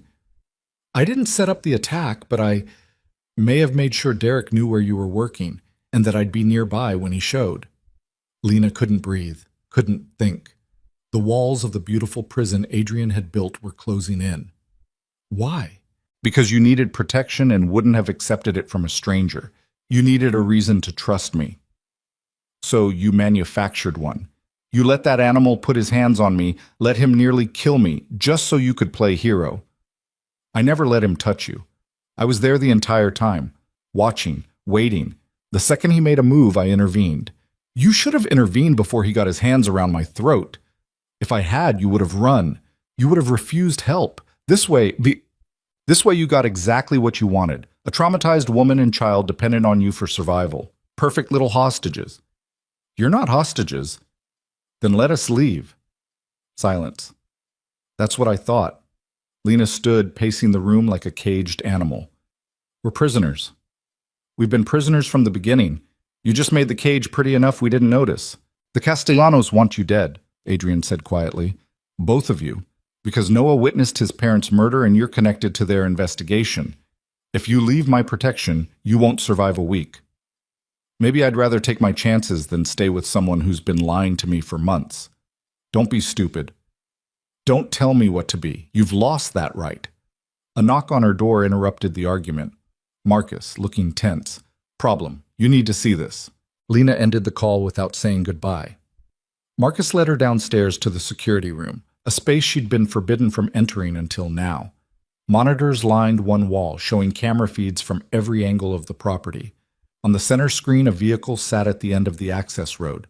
Expensive sedan, dark windows, engine running. How long? Lena asked. Appeared 20 minutes ago. Haven't moved, haven't approached. Just sitting there. Castellanos? Maybe. Or could be Adrian's people checking perimeter. Hard to tell. As they watched, the driver's door opened. Derek Vaughn stepped out. Lena's breath stopped. He looked different, harder, more focused. He walked toward the house with purpose, hands visible and empty. When he got close enough for the cameras to catch his face clearly, he looked directly at one and smiled. Then he held up a phone. On the screen, visible even through the security feed, was a photo of Noah at his new school, taken yesterday. Get away from the windows, Marcus barked. Now! He grabbed Lena, pulled her into the interior hallway. Other guards materialized from nowhere, weapons drawn, moving into defensive positions. Lena's phone buzzed. Unknown number. She answered without thinking. Hello, Lena. Derek's voice, casual as if they were old friends. Miss me? How did you find us? Please. You think Adrian Russo is the only one with resources? The Castellanos have been watching this place since you arrived. They've been watching everything. What do you want? Same thing I've always wanted. My son back. He's not your son. Courts might disagree. Especially when I tell them how Adrian Russo kidnapped you both. How he's holding you in an illegal safe house.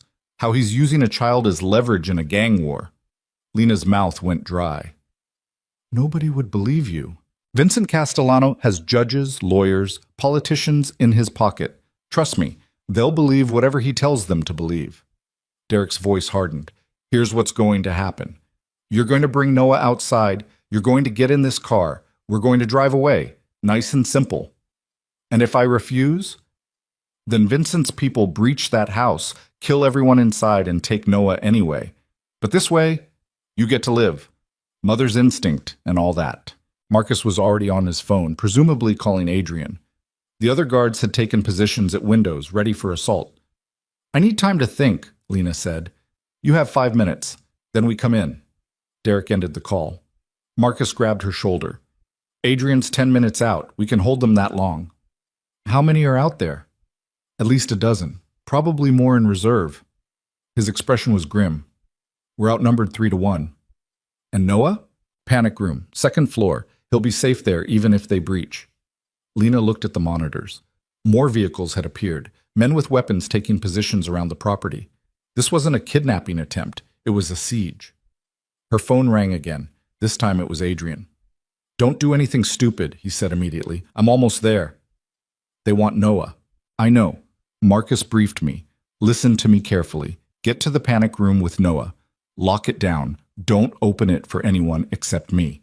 Understand? Adrian, there are too many of them. Your guards can't. My guards are trained for exactly this situation. Trust them. Trust me. I don't trust you. Not anymore. Then trust that I'm the only thing standing between Noah and the people who murdered his parents. Adrian's voice went cold. Get to the panic room. Now. The line went dead. Lena ran upstairs, found Noah in his room drawing frantically, fire and cars and screaming figures. He looked up when she entered, eyes huge. They're coming for me, he whispered. How do you know? I remember now. All of it. The fire. The doors. The man standing outside watching us burn. He looked like... Noah's voice cracked. He looked like the man from the car outside. Derek? No, different man. Older, gray hair. He was smiling while we burned. Vincent Castellano. The realization hit like ice water. Vincent had personally overseen Sarah and her husband's murder, had watched them die. And Noah had seen his face. That's why they wanted the boy. Not for Derek's delusional custody claims.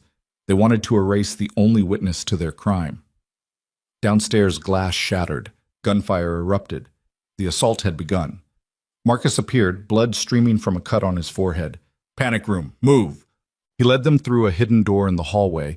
Downstairs, Lena had never noticed, into a reinforced room lined with supplies and communication equipment. The walls were concrete. The door was steel. A bank of monitors showed security feeds. On screen, chaos. Adrian's guards fighting desperately against overwhelming numbers. Bodies falling. Blood spreading across expensive floors. Marcus sealed the door behind them with a heavy metallic clunk. We're locked down. Nobody gets through that door without the code. How long can we last? 72 hours of supplies. But Adrian will end this long before then. On the monitors, the front entrance exploded inward. Men in tactical gear poured through, weapons firing. Adrian's guards fell back, fighting room by room. Then Adrian arrived. His convoy came in fast. 3 vehicles, heavily armored, disgorging men who moved with military precision. Adrian himself led the charge, weapon in hand, face carved from ice and fury. Lena watched him move through the house like death itself. Efficient, brutal. Every shot placed perfectly. Every movement calculated. This wasn't the man who taught Noah to play chess or sat through family dinners making awkward small talk. This was the killer he'd admitted to being, the monster wearing a human face, and he was terrifying. The battle raged for 15 minutes that felt like hours. Lena held Noah close, trying to shield him from the violence playing out on screens. But the boy watched anyway, absorbing everything with those 2 old eyes. He's saving us, Noah whispered. Yes. He kills people. Yes. Is that bad? Lena didn't know how to answer. In any sane world, yes. Murder was bad. Violence was wrong. But in this world, this nightmare they'd been dragged into, Adrian's capacity for violence was the only thing keeping them breathing. Sometimes, she said carefully, bad people only understand bad things, and someone has to speak their language. On screen, Adrian cornered 3 men in the kitchen. They surrendered. He shot them anyway. No hesitation, no mercy. Noah flinched but didn't look away. Finally, the gunfire stopped. Bodies littered the beautiful house. Blood soaked into expensive carpets. The acrid smell of gunpowder would have been everywhere if they could smell it through the panic room's filtered air. Adrian appeared on the monitor standing in the main hallway, covered in blood, phone pressed to his ear. His mouth moved, giving orders probably. Then he looked directly at the camera, spoke one word Lena could read from his lips. Safe. Marcus checked his own phone. All clear. He's coming down. The steel door unsealed with a hiss. Adrian descended the stairs slowly, deliberately. He'd removed his jacket. His white shirt was ruined with blood, some his, most not. A gash above his eyebrow dripped red down his face. Noah ran to him. The boy just ran straight into Adrian's arms like it was the most natural thing in the world. Adrian caught him, held him tight, buried his face in Noah's hair. You're okay, he breathed. You're both okay. You're bleeding, Noah said. Doesn't matter. You're safe. That's what matters. Lena stood frozen, watching this man she'd just accused of manipulation hold her nephew like he was the most precious thing in existence, blood-soaked and brutal and somehow still capable of gentleness. Adrian's eyes found hers over Noah's head. We need to talk. Yes, we do. He released Noah reluctantly, sent him with Marcus to get cleaned up. Then he and Lena stood in the concrete room surrounded by monitors showing carnage, and everything that had been building between them finally broke open. I'm sorry, Adrian said, for lying, for manipulating the situation, for every choice I made that hurt you. But you'd do it again. Yes. No hesitation. Because the alternative was watching you and Noah die like Sarah did, and I couldn't. His voice cracked. I failed to protect too many people. I couldn't fail you too. You should have told me the truth. You would have run, and running would have gotten you killed. You don't know that.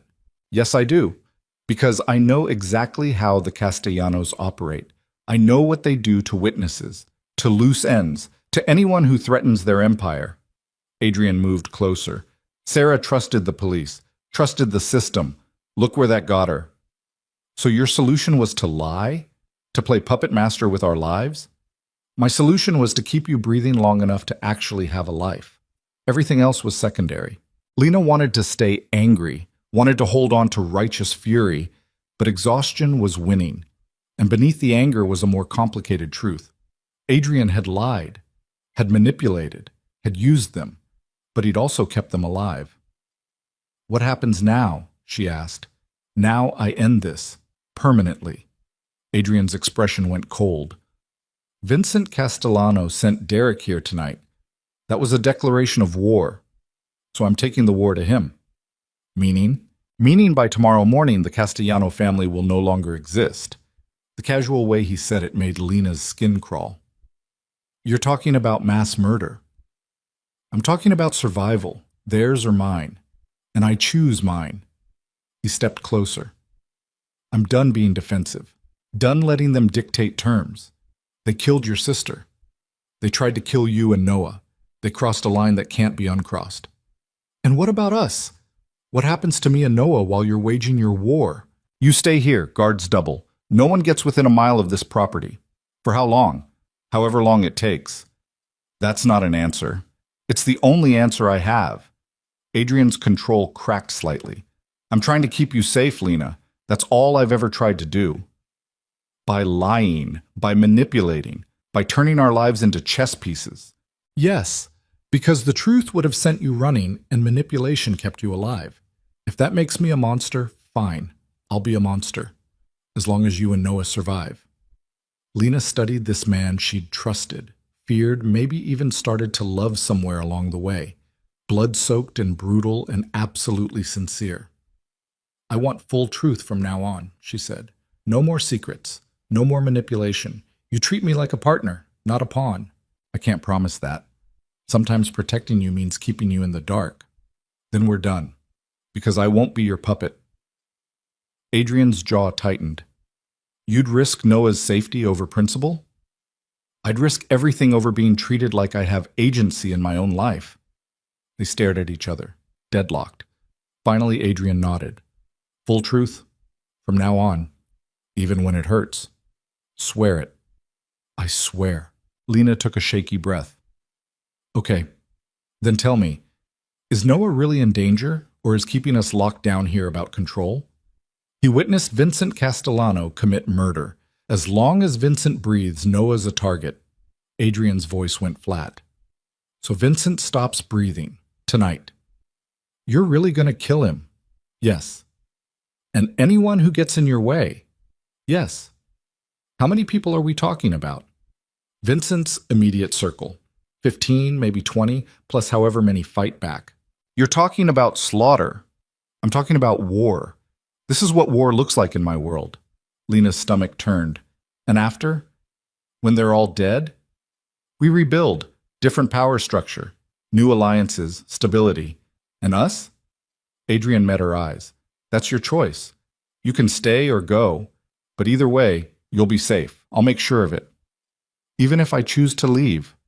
Even then, you'll have money, protection, new identities, whatever you need. And if I stay? Something shifted in Adrian's expression, softened. Then we figure out what this is, what we could be, without the lies. We? I told you weeks ago that you and Noah make my house feel less empty. That was true.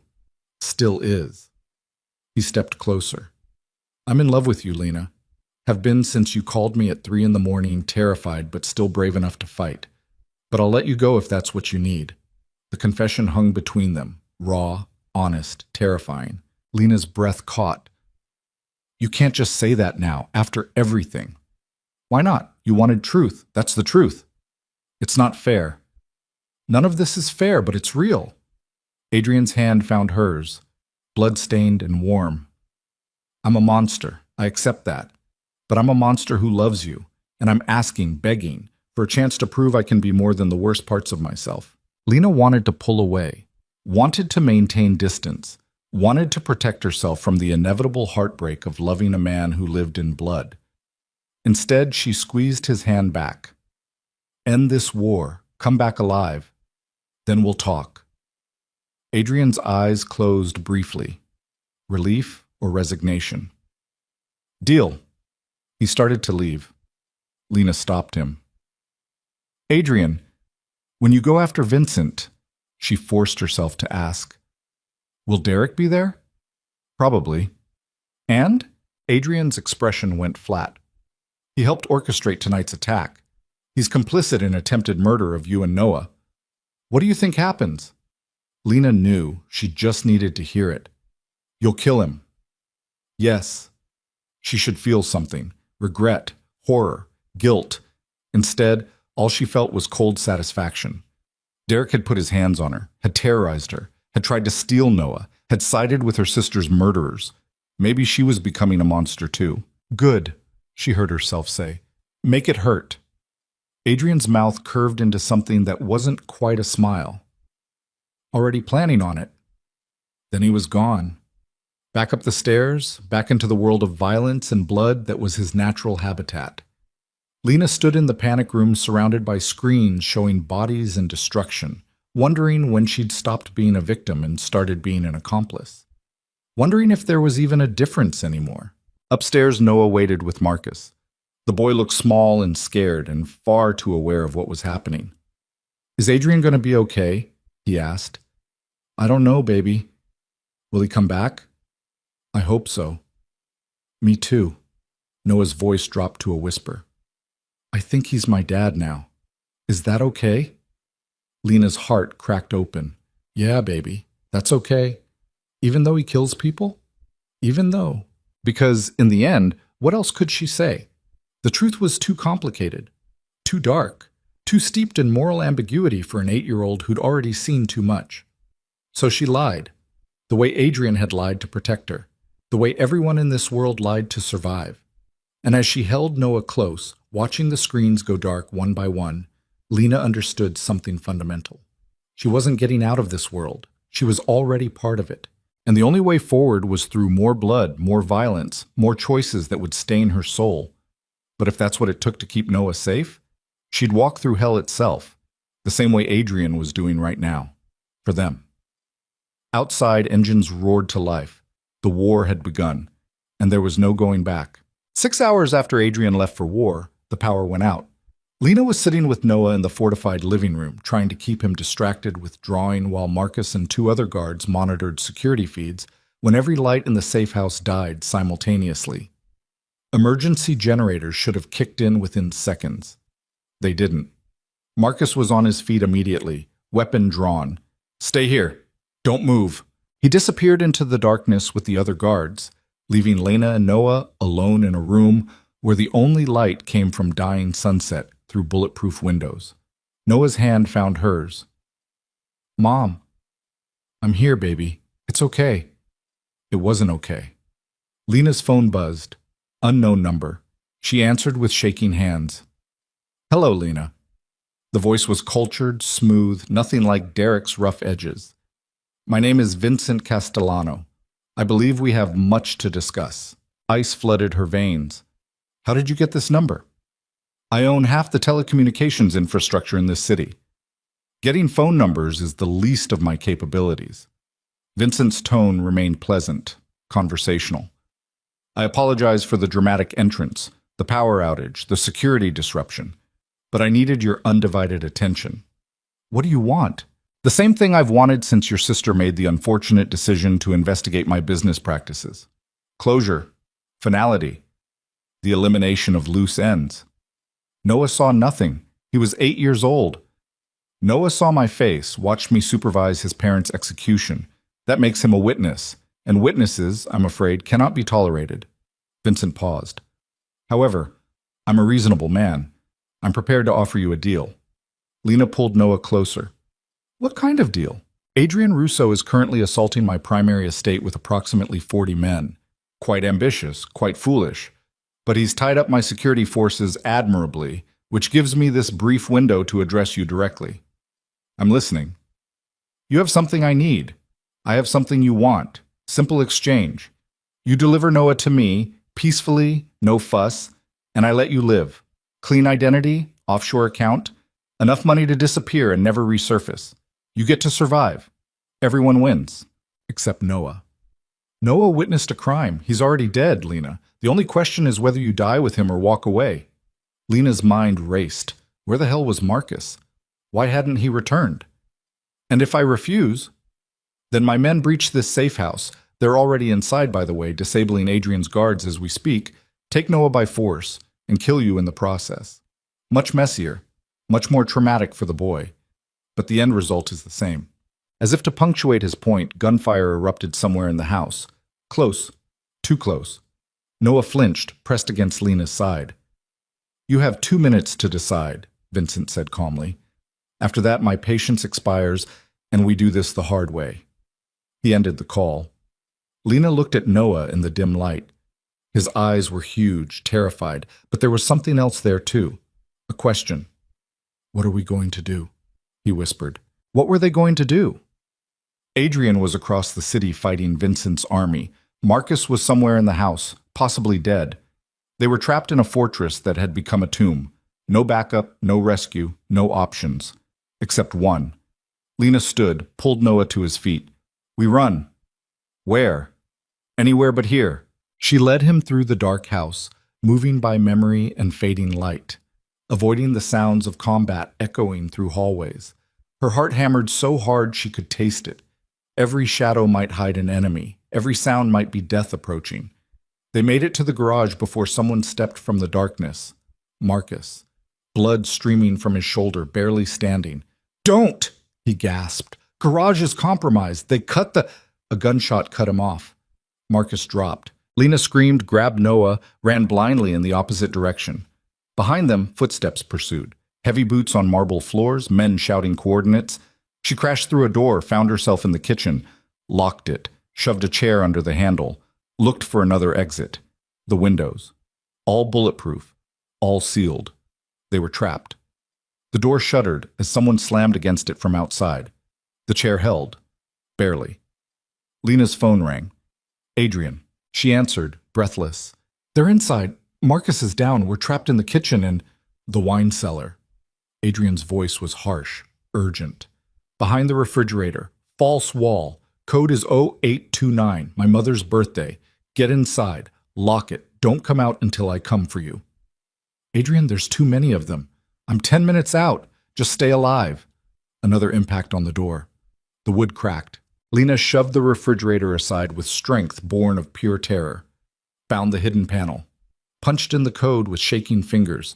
The wall slid open, revealing stairs descending into darkness. Go, she told Noah. They plunged down just as the kitchen door splintered inward. Lena slammed the hidden panel shut, heard locks engage. Grabbed Noah's hand, descended stairs in pitch black until they hit bottom. A wine cellar. Racks of bottles lining stone walls. A single dim emergency light casting everything in sickly yellow. And in the far corner, a steel door marked Panic Room. They'd made it to Adrian's final failsafe. Lena got them inside, sealed the door. This room was smaller than the first Panic Room, more cramped. Just emergency supplies and a single monitor showing security feeds. Most cameras were dead, but a few still functioned, showing Vincent's men moving through the safe house like a plague. At least a dozen. All armed, all professional. And in the kitchen they'd just escaped, a man Lena recognized from the photos Rachel had shown her months ago. Vincent Castellano himself. He was older than she'd expected. 60s maybe. Silver hair perfectly styled, expensive suit somehow still pristine despite the violence. He examined the hidden panel, smiled slightly. Then he looked directly at the camera. Very resourceful, Lena. But you're only delaying the inevitable. His voice came through a speaker in the Panic Room. That door won't hold forever. And Adrian, Vincent checked his watch. Adrian is currently discovering that his assault on my estate was expected, planned for. Every man he brought is walking into a trap. He'll be dead within the hour. You're lying, Lena said to the screen. Am I? Let me show you. The monitor flickered. New feed appeared. Grainy footage from what looked like a warehouse. Adrian and his men pinned down by overwhelming fire, bodies already littering the floor. Adrian himself crouched behind cover, blood spreading across his side. Losing. See? Vincent's voice carried satisfaction. Your guardian angel is mortal after all, and once he falls, who do you think protects you? Noah whimpered. Lena pulled him close, mind racing through impossible options. The Panic Room had supplies for 3 days. But Vincent wouldn't wait 3 days. He'd breached this door long before then. Adrian was trapped across the city, possibly dying. No one was coming. They were alone. Lena looked at the supplies stacked along one wall. Emergency rations, water, medical kit, flares, and a single handgun with 2 magazines. She'd never fired a weapon in her life, had actively avoided them, hated everything they represented, but she picked it up anyway, felt the weight of it, the cold promise of violence. Mom?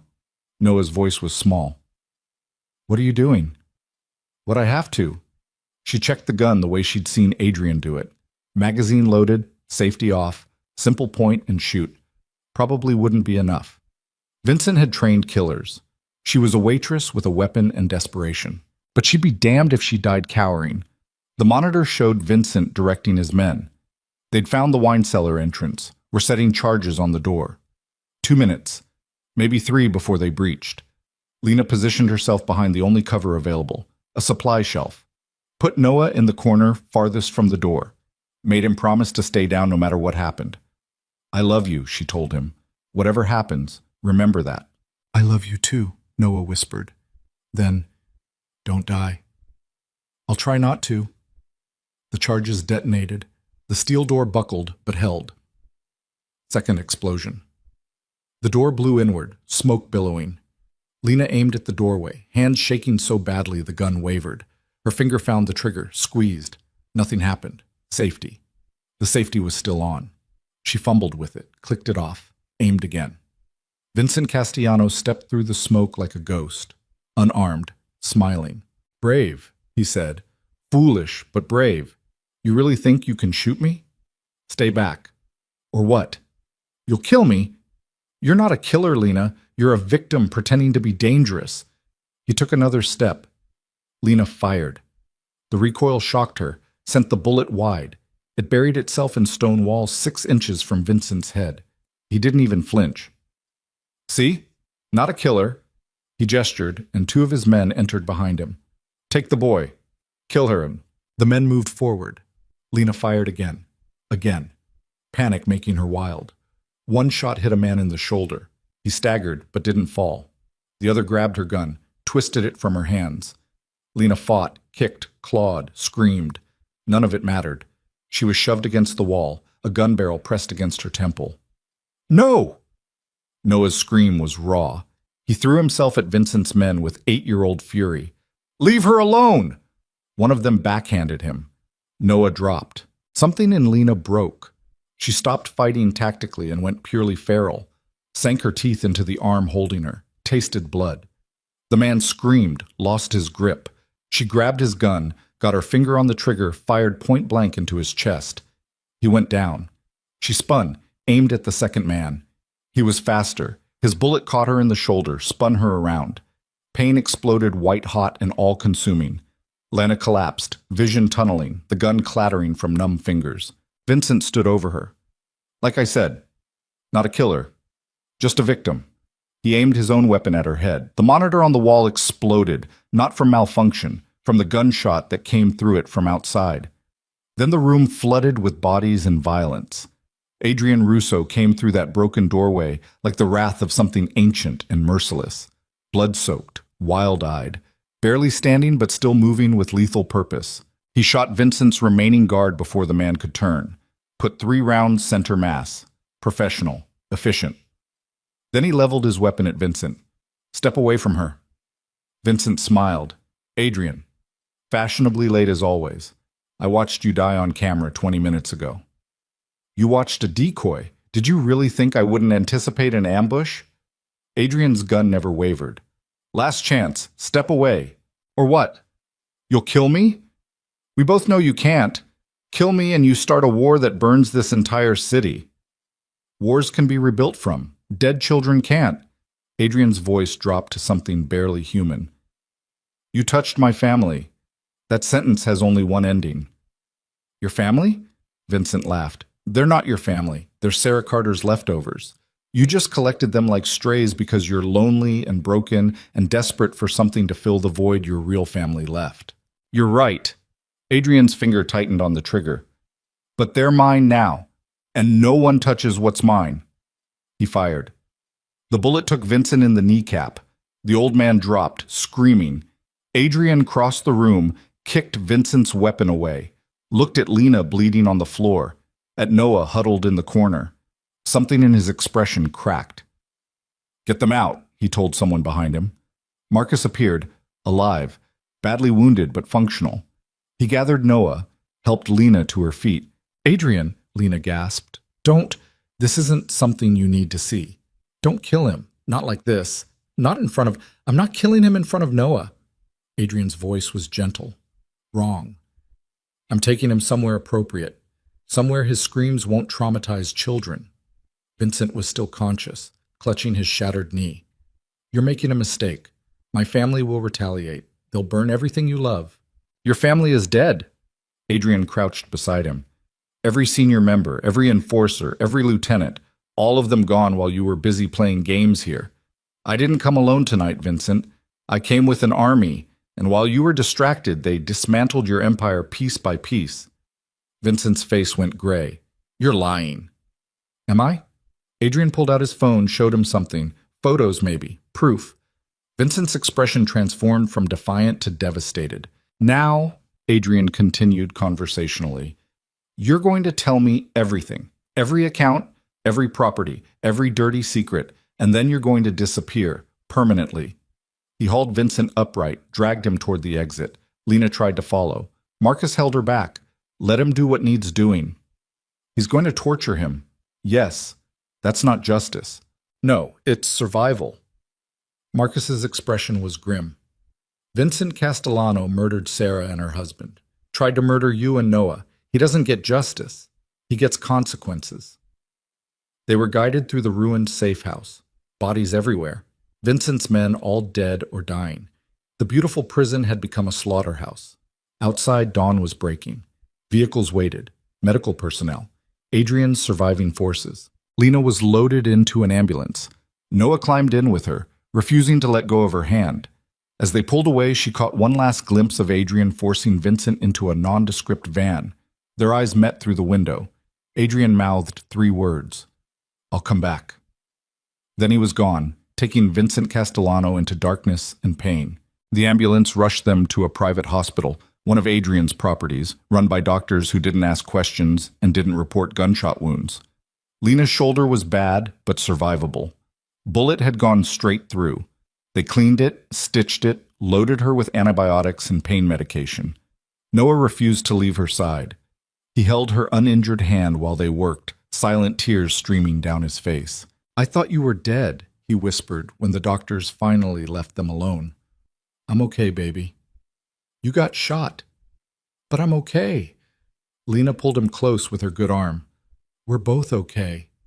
Because of Adrian." "Yes." "Where is he?" Lena didn't know how to answer that, didn't know how to explain that Adrian was somewhere making a man suffer before erasing him from existence. "Handling things," she said finally. "Is he coming back?" He promised he would. Noah absorbed this. "Do you believe him?"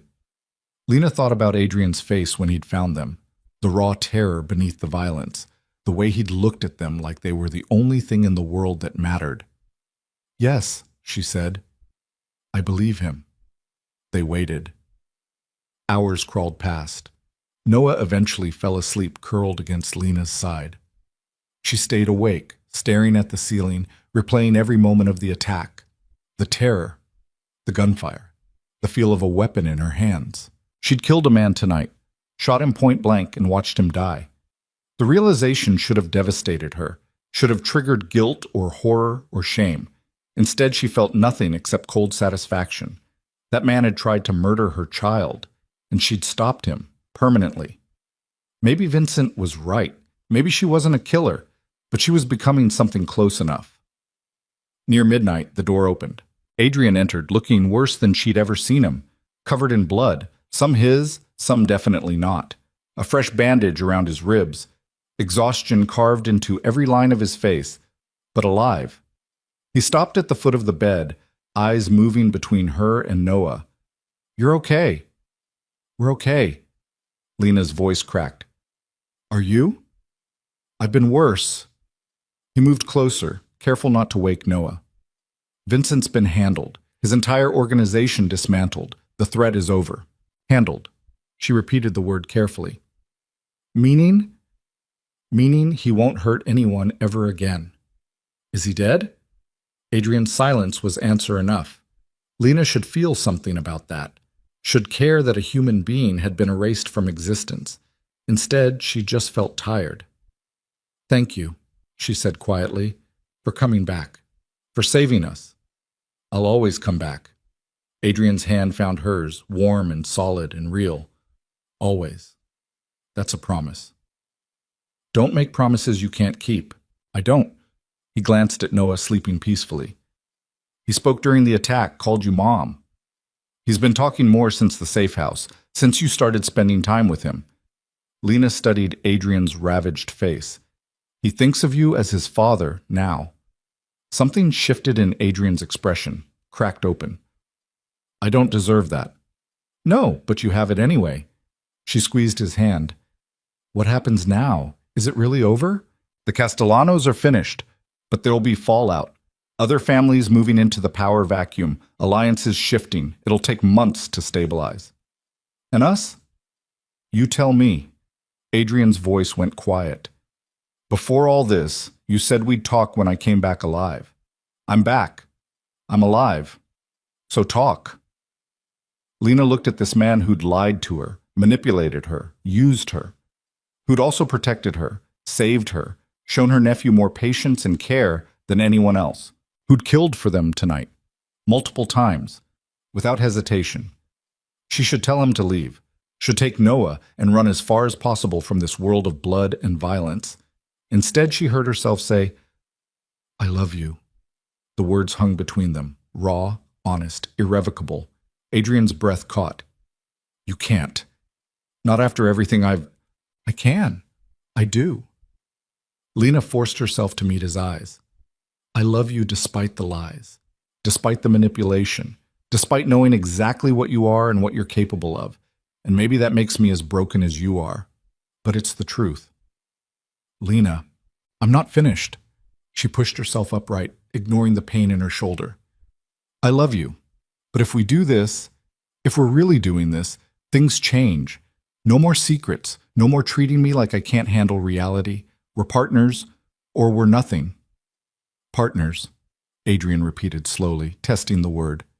Equals. In everything. Your world, your business, your decisions. I'm part of it. Completely. That world nearly got you killed tonight. That world is your world. And if I love you, I love all of it. The good and the terrible and everything in between. Lena's voice firmed. I'm not asking you to change what you are. I'm asking you to let me stand beside you while you do it. Adrian stared at her like she'd offered him something incomprehensible. You're serious? Completely. You understand what you're accepting, the violence, the danger, the moral compromises. I shot a man tonight, killed him, and I'd do it again to protect Noah. So yes, Adrian, I understand perfectly. For a long moment, neither spoke. Then Adrian leaned forward, pressed his forehead against hers. The intimacy of it stole her breath. I don't deserve you, he whispered. Probably not, but you have me anyway. And Noah? He's already decided you're his father. That ship sailed weeks ago. Adrian's control finally shattered. He kissed her, desperate and gentle, and flavored with blood and smoke. Lena kissed him back, sealing whatever insane pact they were making. When they finally broke apart, Adrian was actually smiling. Barely. But it was there. So we're doing this, he said. We're doing this. You, me, Noah. Actually trying to be a family. Yes. In my world, with all its complications. Yes. Adrian laughed. The sound was rough, disbelieving. We're both insane. Probably. Lena settled back against the pillows, exhaustion finally winning. But we're insane together. That has to count for something. It counts for everything. Adrian stayed while she drifted toward sleep. The last thing Lena heard before unconsciousness claimed her was his voice, quiet and fierce. I'll protect you both, whatever it takes, for the rest of my life. And despite everything, despite the blood and violence and moral decay, Lena believed him. Because Adrian Russo didn't make promises he couldn't keep. He just broke everything else instead. 3 months after the night Vincent Castellano disappeared from the world, Lena Carter stood in the marble hallway of Adrian Russo's estate, watching movers carry the last boxes from her apartment into rooms that would now be permanently hers. Not the guest suites on the second floor where she and Noah had been staying. The master bedroom. Adrian's bedroom. The symbolism wasn't lost on either of them. You're sure about this? Adrian asked from behind her. His voice carried that careful tone he used now when discussing their relationship, like he was still waiting for her to wake up and realize she'd made a terrible mistake. Lena turned to face him. 3 months had softened some of his edges. The constant tension in his shoulders had eased slightly. He smiled more often, though it still looked unpracticed, like a skill he'd forgotten and was slowly relearning. I've been sure for weeks, she said. You're the one who keeps asking. Because this is permanent. Once you move into that room with me, everyone knows. My associates, my enemies, the entire organization. You become a target. I became a target the night you pulled me out of that alley. This just makes it official. Adrian moved closer, studied her face like he was searching for cracks in her certainty. You could still walk away, take Noah somewhere safe. I'd make sure you had everything you needed. I don't want safe. I want this. Lena took his hand, felt the familiar calluses, the warmth. I want you. I want the life we're building. Messy and dangerous and completely insane as it is. Something in his expression finally relaxed. Okay? Then welcome home. He kissed her there in the hallway while movers pretended not to notice.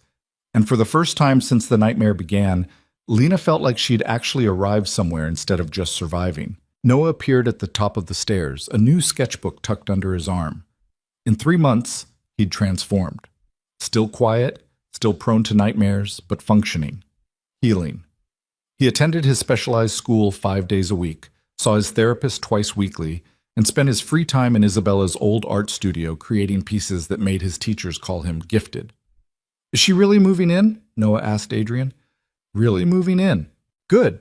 It was weird having you sleep in different rooms anyway. Adrian laughed. Actually laughed. Full and genuine. Out of the mouths of children.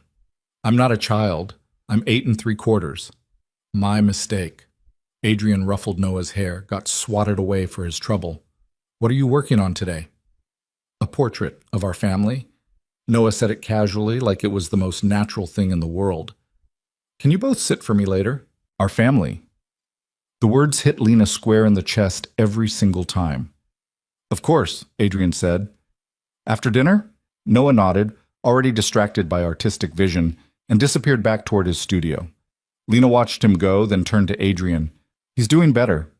He is. His therapist says the stability is helping, knowing he has a home, a family, people who won't abandon him. You mean you won't abandon him? Adrian's jaw tightened. I won't. Ever. That's a promise. I know. And she did. Whatever else Adrian Russo was, crime boss, killer, manipulator, he was absolutely devoted to Noah. Had been since the beginning, even when Lena was too angry to see it clearly. The rest of the day blurred into organized chaos, unpacking, reorganizing, learning to share space with someone after years of being alone. Adrian was surprisingly easy to live with. Neat, respectful of boundaries, content to let Lena claim half the enormous closet and rearrange furniture until it felt like theirs instead of just his. That night, after Noah had finished his preliminary sketches and been tucked into bed, Lena and Adrian sat on the balcony off the master bedroom, watching stars emerge over grounds that no longer felt like a fortress. I need to tell you something, Adrian said quietly. Lena's stomach tightened. That sounds ominous. Not ominous, just honest. He turned to face her. I'm stepping back from active operations, transitioning to legitimate business only. She stared at him. What? The restaurant empire is profitable on its own. Same with real estate development. I don't need the criminal enterprises anymore. And I don't want Noah growing up watching me conduct that business. Adrian's voice went rough. I've spent 15 years building an empire on blood and fear. I'm tired, Lena. And I want better. For him. For us. You can't just walk away from that world, can you? I'm not walking away. I'm transitioning power to people I trust. Legitimate succession. Clean hands. He paused. It'll take time, a year, maybe 2. But eventually, I'll just be a businessman who used to have a dangerous reputation. Lena processed this. Why now? Because a few months ago, I almost lost everything that matters. You, Noah. The chance at something resembling a normal life. Adrian's hand found hers. I've been a monster for so long I forgot I could choose to be something else. But you remind me every day that I'm more than the worst things I've done. You're not a monster. I've done monstrous things. So have I now. I killed a man, remember? In self-defense. That's different. Is it? Lena studied him. You've killed to protect people too. To survive. To keep your world from collapsing. Maybe the only difference between us is scale and opportunity. Adrian was quiet a long time. You really believe that? I believe people are complicated, that we're all capable of terrible things under the right circumstances. And I believe love means accepting someone completely, their past, their darkness, everything. Even when that darkness includes murder? Even then, Lena squeezed his hand. You've changed my life, Adrian. Saved it multiple times. Given Noah a home and stability and a father figure when he desperately needed one. That's who you are to me. Not the crimes, not the violence, just you. Adrian pulled her close, buried his face in her hair. I don't deserve you. We've established that, but you're stuck with me anyway. They sat together while night deepened and the city lights spread across the horizon like fallen stars. Somewhere in that urban sprawl, Adrian's former world continued operating.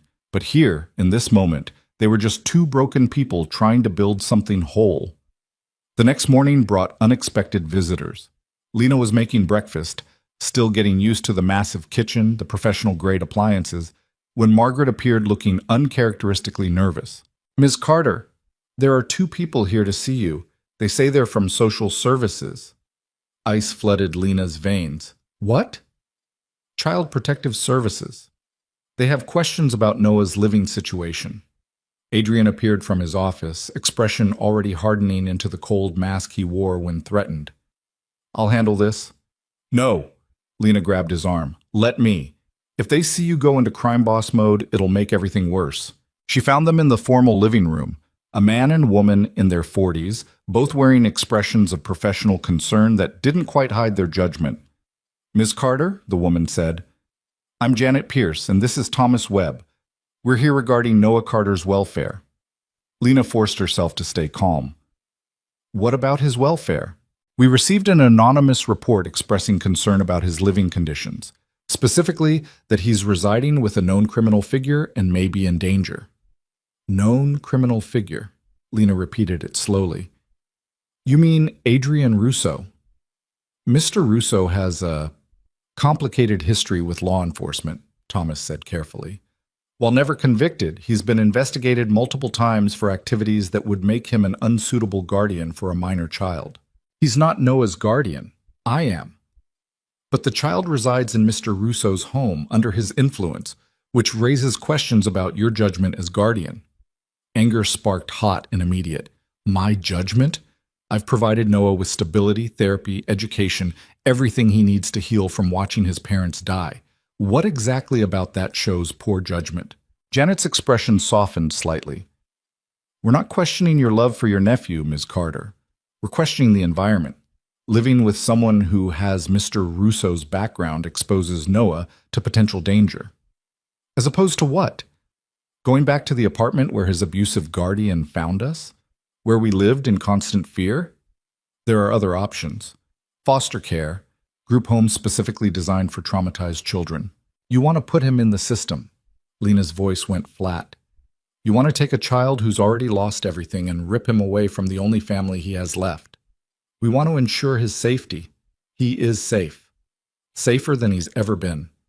Adrian has provided round-the-clock security, enrolled him in the best school for trauma recovery, gotten him therapy with a specialist who's actually helping. What exactly would foster care provide that he doesn't already have? Thomas consulted his notes.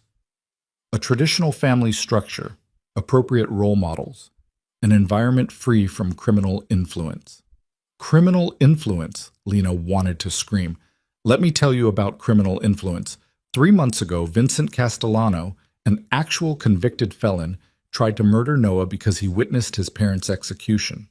Adrian Russo stopped that, permanently. So forgive me if I trust the man who saved my nephew's life over a system that would have let him die. Janet and Thomas exchanged glances. Something in their body language shifted. Ms. Carter, Janet said quietly, we're not here to take Noah away. We're here to ensure his welfare is being properly managed. If you can demonstrate that his living situation is stable and safe, we'll close the investigation. How do I demonstrate that? Home inspection, interviews with Noah's therapist and teachers, documentation of his progress, essentially proof that he's thriving here rather than being endangered. Adrian appeared in the doorway. He'd clearly been listening. You'll have full cooperation, whatever documentation you need, wherever you need access. I want this resolved quickly and thoroughly. Thomas stood, tried to look authoritative. Mr. Russo, we'll need to interview you as well. Understood. Schedule it whenever convenient. Adrian's voice was perfectly controlled. Professional. Nothing like the killer Lena had seen 3 months ago. But understand something. Noah is my family. I will provide whatever evidence necessary to prove he's safe, loved, and thriving, because he is. Janet studied him with open curiosity. You care about the boy. I'd die for him. Is that care enough for your assessment? That remains to be seen. They left with promises to return for the formal inspection. Lena sagged against the wall the moment they were gone. This is Derek's doing, she said. Has to be. Who else would report us? Derek's in Arizona under supervised probation, but he has friends, family, people who'd make that call on his behalf. Adrian's expression darkened. I'll find out who. Handle it. No. Lena grabbed his arm. No more handling things with violence. That's exactly what they're looking for. We do this legitimately. We prove Noah's better off here through documentation and evidence. Nothing else. And if they don't accept the evidence, then we fight in court, with lawyers, like normal people. She forced herself to breathe. You said you wanted to transition to legitimate business. This is what that looks like, solving problems without bodies. Adrian looked like he wanted to argue. Instead, he nodded slowly. Okay, we do this your way, but if they try to take him, they won't. Because we're going to show them exactly how loved and safe he is.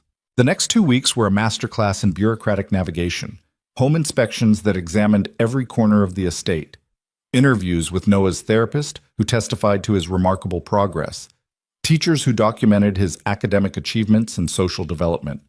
Even Margaret provided a statement about the stable, nurturing environment Adrian had created. Noah himself was interviewed, gently, carefully, by a child psychologist trained in trauma cases. Lena wasn't allowed in the room, but afterward the psychologist's expression was thoughtful rather than concerned. He's a remarkable child, she told Lena. Articulate, aware, emotionally intelligent. And when I asked who he feels safest with, he said, my mom and my dad, by which he meant you and Mr. Russo. We haven't formally adopted. I know, but in his mind, you're already his parents. That kind of attachment, that sense of security, it's exactly what traumatized children need to heal. The psychologist paused. I'm recommending the case be closed. Noah is thriving here. Removing him would cause significantly more harm than any theoretical risk of his current environment. 3 days later, Janet Pierce called with official notification that the investigation was concluded. No further action required. Noah would remain in Lena's custody, and his living situation was deemed appropriate. Lena cried when she hung up, relief and exhaustion pouring out in ugly sobs. Adrian found her in the kitchen, pulled her close, let her shake apart against his chest. It's over, he murmured. They can't take him. I know. I couldn't lose him. I can't lose either of you. You won't. I promise you won't. That night, they told Noah together. He absorbed the news with his typical seriousness, then asked the question that had apparently been bothering him for weeks. If I'm staying here forever, can I call you Dad? For real? Adrian's composure shattered. He dropped to his knees in front of Noah, eyes wet. You can call me whatever you want. I want to call you Dad, and I want you to adopt me, officially, so we're really family. Lena's breath caught. She and Adrian had discussed adoption vaguely someday, when things were more settled, but Noah had apparently been planning this himself. Are you sure? Adrian asked, voice rough. That's a permanent decision. I know. I want it anyway. Noah looked between them. You're my parents. I want everyone to know. Adrian looked at Lena. She nodded, throat too tight for words.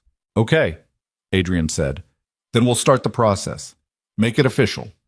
Noah threw his arms around Adrian's neck, holding tight.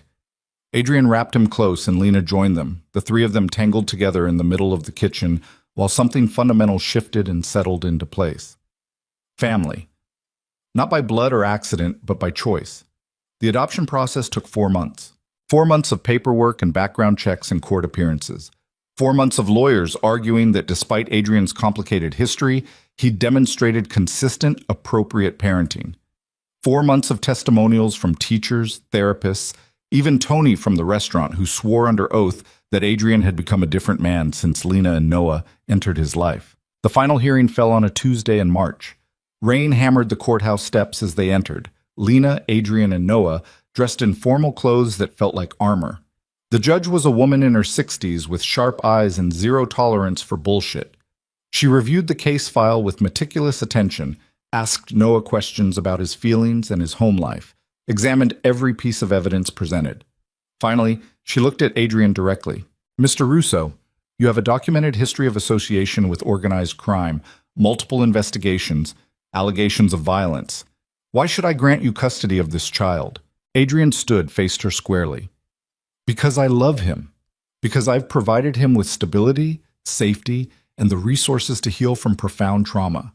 Because in the 7 months he's been in my care, he's transformed from a silent, terrified child into a thriving young boy. And because I'm not the man I was a year ago, I'm better because of him and his mother. People don't change overnight, Mr. Russo. No, they change slowly, through daily choices to be better than they were, and I've made those choices every single day since Noah came into my life. The judge studied him. If I grant this adoption, you understand you'll be legally responsible for this child until he reaches adulthood. His welfare becomes your primary concern, not your business, not your reputation. Him. I understand, and I accept that responsibility completely. More silence. Then the judge looked at Noah. Young man, do you want Mr. Russo to adopt you? Noah stood, small but certain. Yes, he's my dad. I want it to be official. Even knowing about his past, the things he's done? Everyone has a past. What matters is who they are now, and now he's my dad who helps with homework and teaches me chess and makes sure I feel safe. Noah's voice strengthened. He's a good person, even if he did bad things before. The judge's expression finally softened. Out of the mouths of children, indeed. She signed the papers with deliberate strokes. Adoption granted. Noah Carter is hereby legally adopted by Adrian Russo and Lena Carter. Congratulations, you're officially a family. The courtroom erupted in quiet celebration. Margaret was crying. Tony had shown up and was grinning. Even their lawyer looked genuinely happy. But Lena only had eyes for Adrian. He was staring at the papers like they might disappear, like this might be a dream. His hand shook slightly as he signed his name next to hers on the official documents. Noah Russo. That was his legal name now. Their son. Not metaphorically or emotionally, but actually, legally, permanently. Adrian pulled Noah into a hug that lasted long enough to make the boy squirm. I've got you, he whispered, for the rest of my life. I've got you. I know, Dad. Outside the courthouse, rain had stopped. Weak sunlight broke through clouds, painting everything gold and new. They drove home together, all three of them in Adrian's car, Noah chattering excitedly about telling his friends at school, about changing his name on his artwork, about the cake Margaret had promised to make. Home. The word had weight now, substance. That night, after Noah had finally crashed from excitement and been tucked into bed, Lena and Adrian sat in the library where this had all begun months ago. The room where he'd first told her about his father, where she'd started seeing past the crime boss to the broken man underneath. I need to tell you something, Adrian said. Lena braced herself. What? I finalized the transition today. All criminal operations transferred to new management, clean break. As of this morning, I'm officially just a legitimate businessman. She stared at him. You're serious? Completely. I'm done with that world. Done with violence and moral compromise and everything that came before. He took her hand. I want to be the man Noah thinks I am. The man you deserve. And I can't do that while maintaining my old life. Adrian, you built that empire. It's been your entire adult life. And now I'm building something else, something better. He pulled a small box from his pocket. Which brings me to the other thing I need to say. Lena's heart stopped. Adrian opened the box, revealed a ring. Simple, elegant, perfect. Marry me, he said. Not because it's logical or convenient or completes some image. Marry me because I love you. Because you've changed everything about who I am and who I want to be. Because I want to wake up next to you for the rest of my life and build this family we've somehow created from all the broken pieces.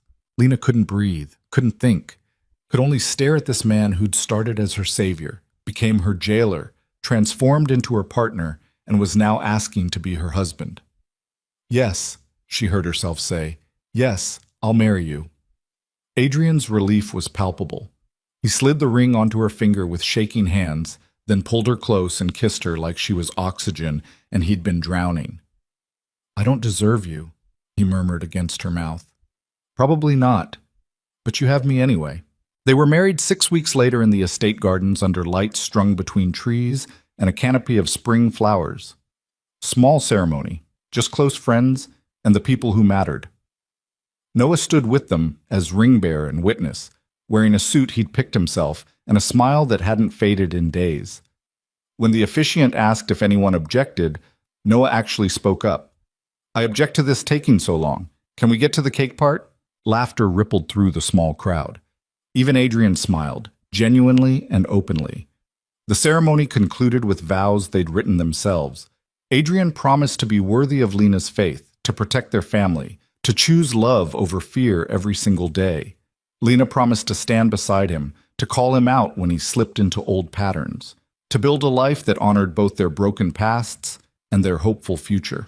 When they finally kissed, Noah cheered loudly enough to startle birds from nearby trees. The reception was small but joyful. Dancing, toasts, Margaret crying openly, Tony giving a speech about how love transforms even the most hardened hearts. Noah falling asleep at their table before dessert, exhausted by happiness. That night, after guests had left and Noah had been carried to bed, Lena and Adrian stood on the balcony watching stars emerge over their grounds. "We did it," Lena said quietly. "Actually built something real from all the chaos." "We did," Adrian pulled her close. "Question is, where do we go from here?" "Forward. Together. With our son." She paused. "Actually, there's something I need to tell you." "That sounds ominous." "Not ominous, just, unexpected." Lena took his hand, placed it on her still flat stomach. "We're going to need to turn one of those extra bedrooms into a nursery." Adrian went completely still. "You're pregnant. About 8 weeks. I found out last week, but wanted to wait until after the wedding to tell you. We're having a baby." He said it like testing the reality of the words. "An actual baby. An actual baby, due in December." For a moment, Adrian just stood there, processing. Then he dropped to his knees, pressed his face against her stomach, and started laughing. Deep, uncontrolled, joyful laughter that Lena had never heard from him before. "We're having a baby," he repeated. "We're actually having a baby. Are you okay with that?" He looked up at her, eyes wet. "Okay? Lena, I never let myself imagine." His voice broke. "I'm terrified and thrilled and completely overwhelmed." "So that's a yes?" "That's the biggest yes of my entire life." They stayed there together, wrapped in each other, while stars wheeled overhead and the future stretched out before them full of possibility instead of danger. 7 months later, on a cold December night, while snow fell softly outside, Lena gave birth to a daughter they named Sarah. Sarah Russo. Named for the sister Lena had lost, the woman whose death had inadvertently brought them together, the ghost who'd haunted the beginning of their story.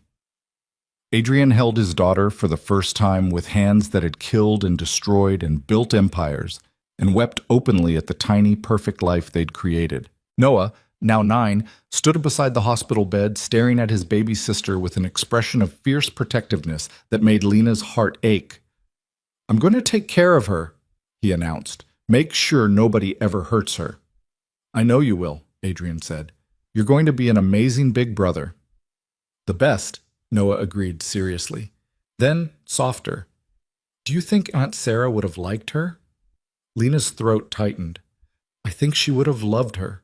Loved all of this." They stayed that way for a long time, the 4 of them together in a hospital room that smelled like antiseptic and new beginnings, a family forged from tragedy and violence and impossible choices. Outside, the city that had witnessed their blood and pain continued turning, indifferent to their happiness. But inside, in that small room, they had everything that mattered. Years later, when Sarah was 5 and Noah was 13 and beginning to think about high school, Lena would stand in the art studio watching her son create something beautiful while her daughter practiced piano downstairs and her husband made dinner, and she'd think about the night in the alley, the night she'd nearly died, the night Adrian Russo had stepped from the darkness and changed everything. She'd think about Derek and Vincent and all the violence that had brought them here, about the lies and manipulation and moral compromises that paved their path. And she'd realize something fundamental. She regretted none of it. Every terrible choice, every moment of fear, every drop of blood spilled, it had all led here, to this family, this life, this impossible happiness built from ruins. Adrian found her there, wrapped his arms around her from behind, pressed a kiss to her temple. "What are you thinking about?" he asked. "How far we've come, how different everything is." "Better? So much better." She turned in his arms. "Do you ever regret it, leaving your old life behind?" "Not once. That empire was built on death and fear. He gestured to their home, their children, their life. This is built on love. There's no comparison, even when things get hard, especially then, because hard with you is better than easy without you. Sarah's piano practice ended in a crash of discordant notes and frustrated shouting. Noah called down that he'd help. More chaos erupted. Normal family chaos, beautiful and loud and completely ordinary. Adrian laughed, pressed his forehead to Lena's. Ready to referee? Always. They headed downstairs together, toward the noise and mess and perfect imperfection of their life. A life that had started in blood and darkness, but had become something else entirely, something worth every terrible thing they'd survived to reach it. Because in the end, that's what survival meant. Not just staying alive, but finding reasons to live. And Lena Carter, now Lena Russo, had found hers in the most unlikely place, in the arms of a monster who'd learned to be a man, in the eyes of a broken child who'd learned to be whole, in the future they'd built from the wreckage of their pasts. And that was enough, more than enough. It was everything.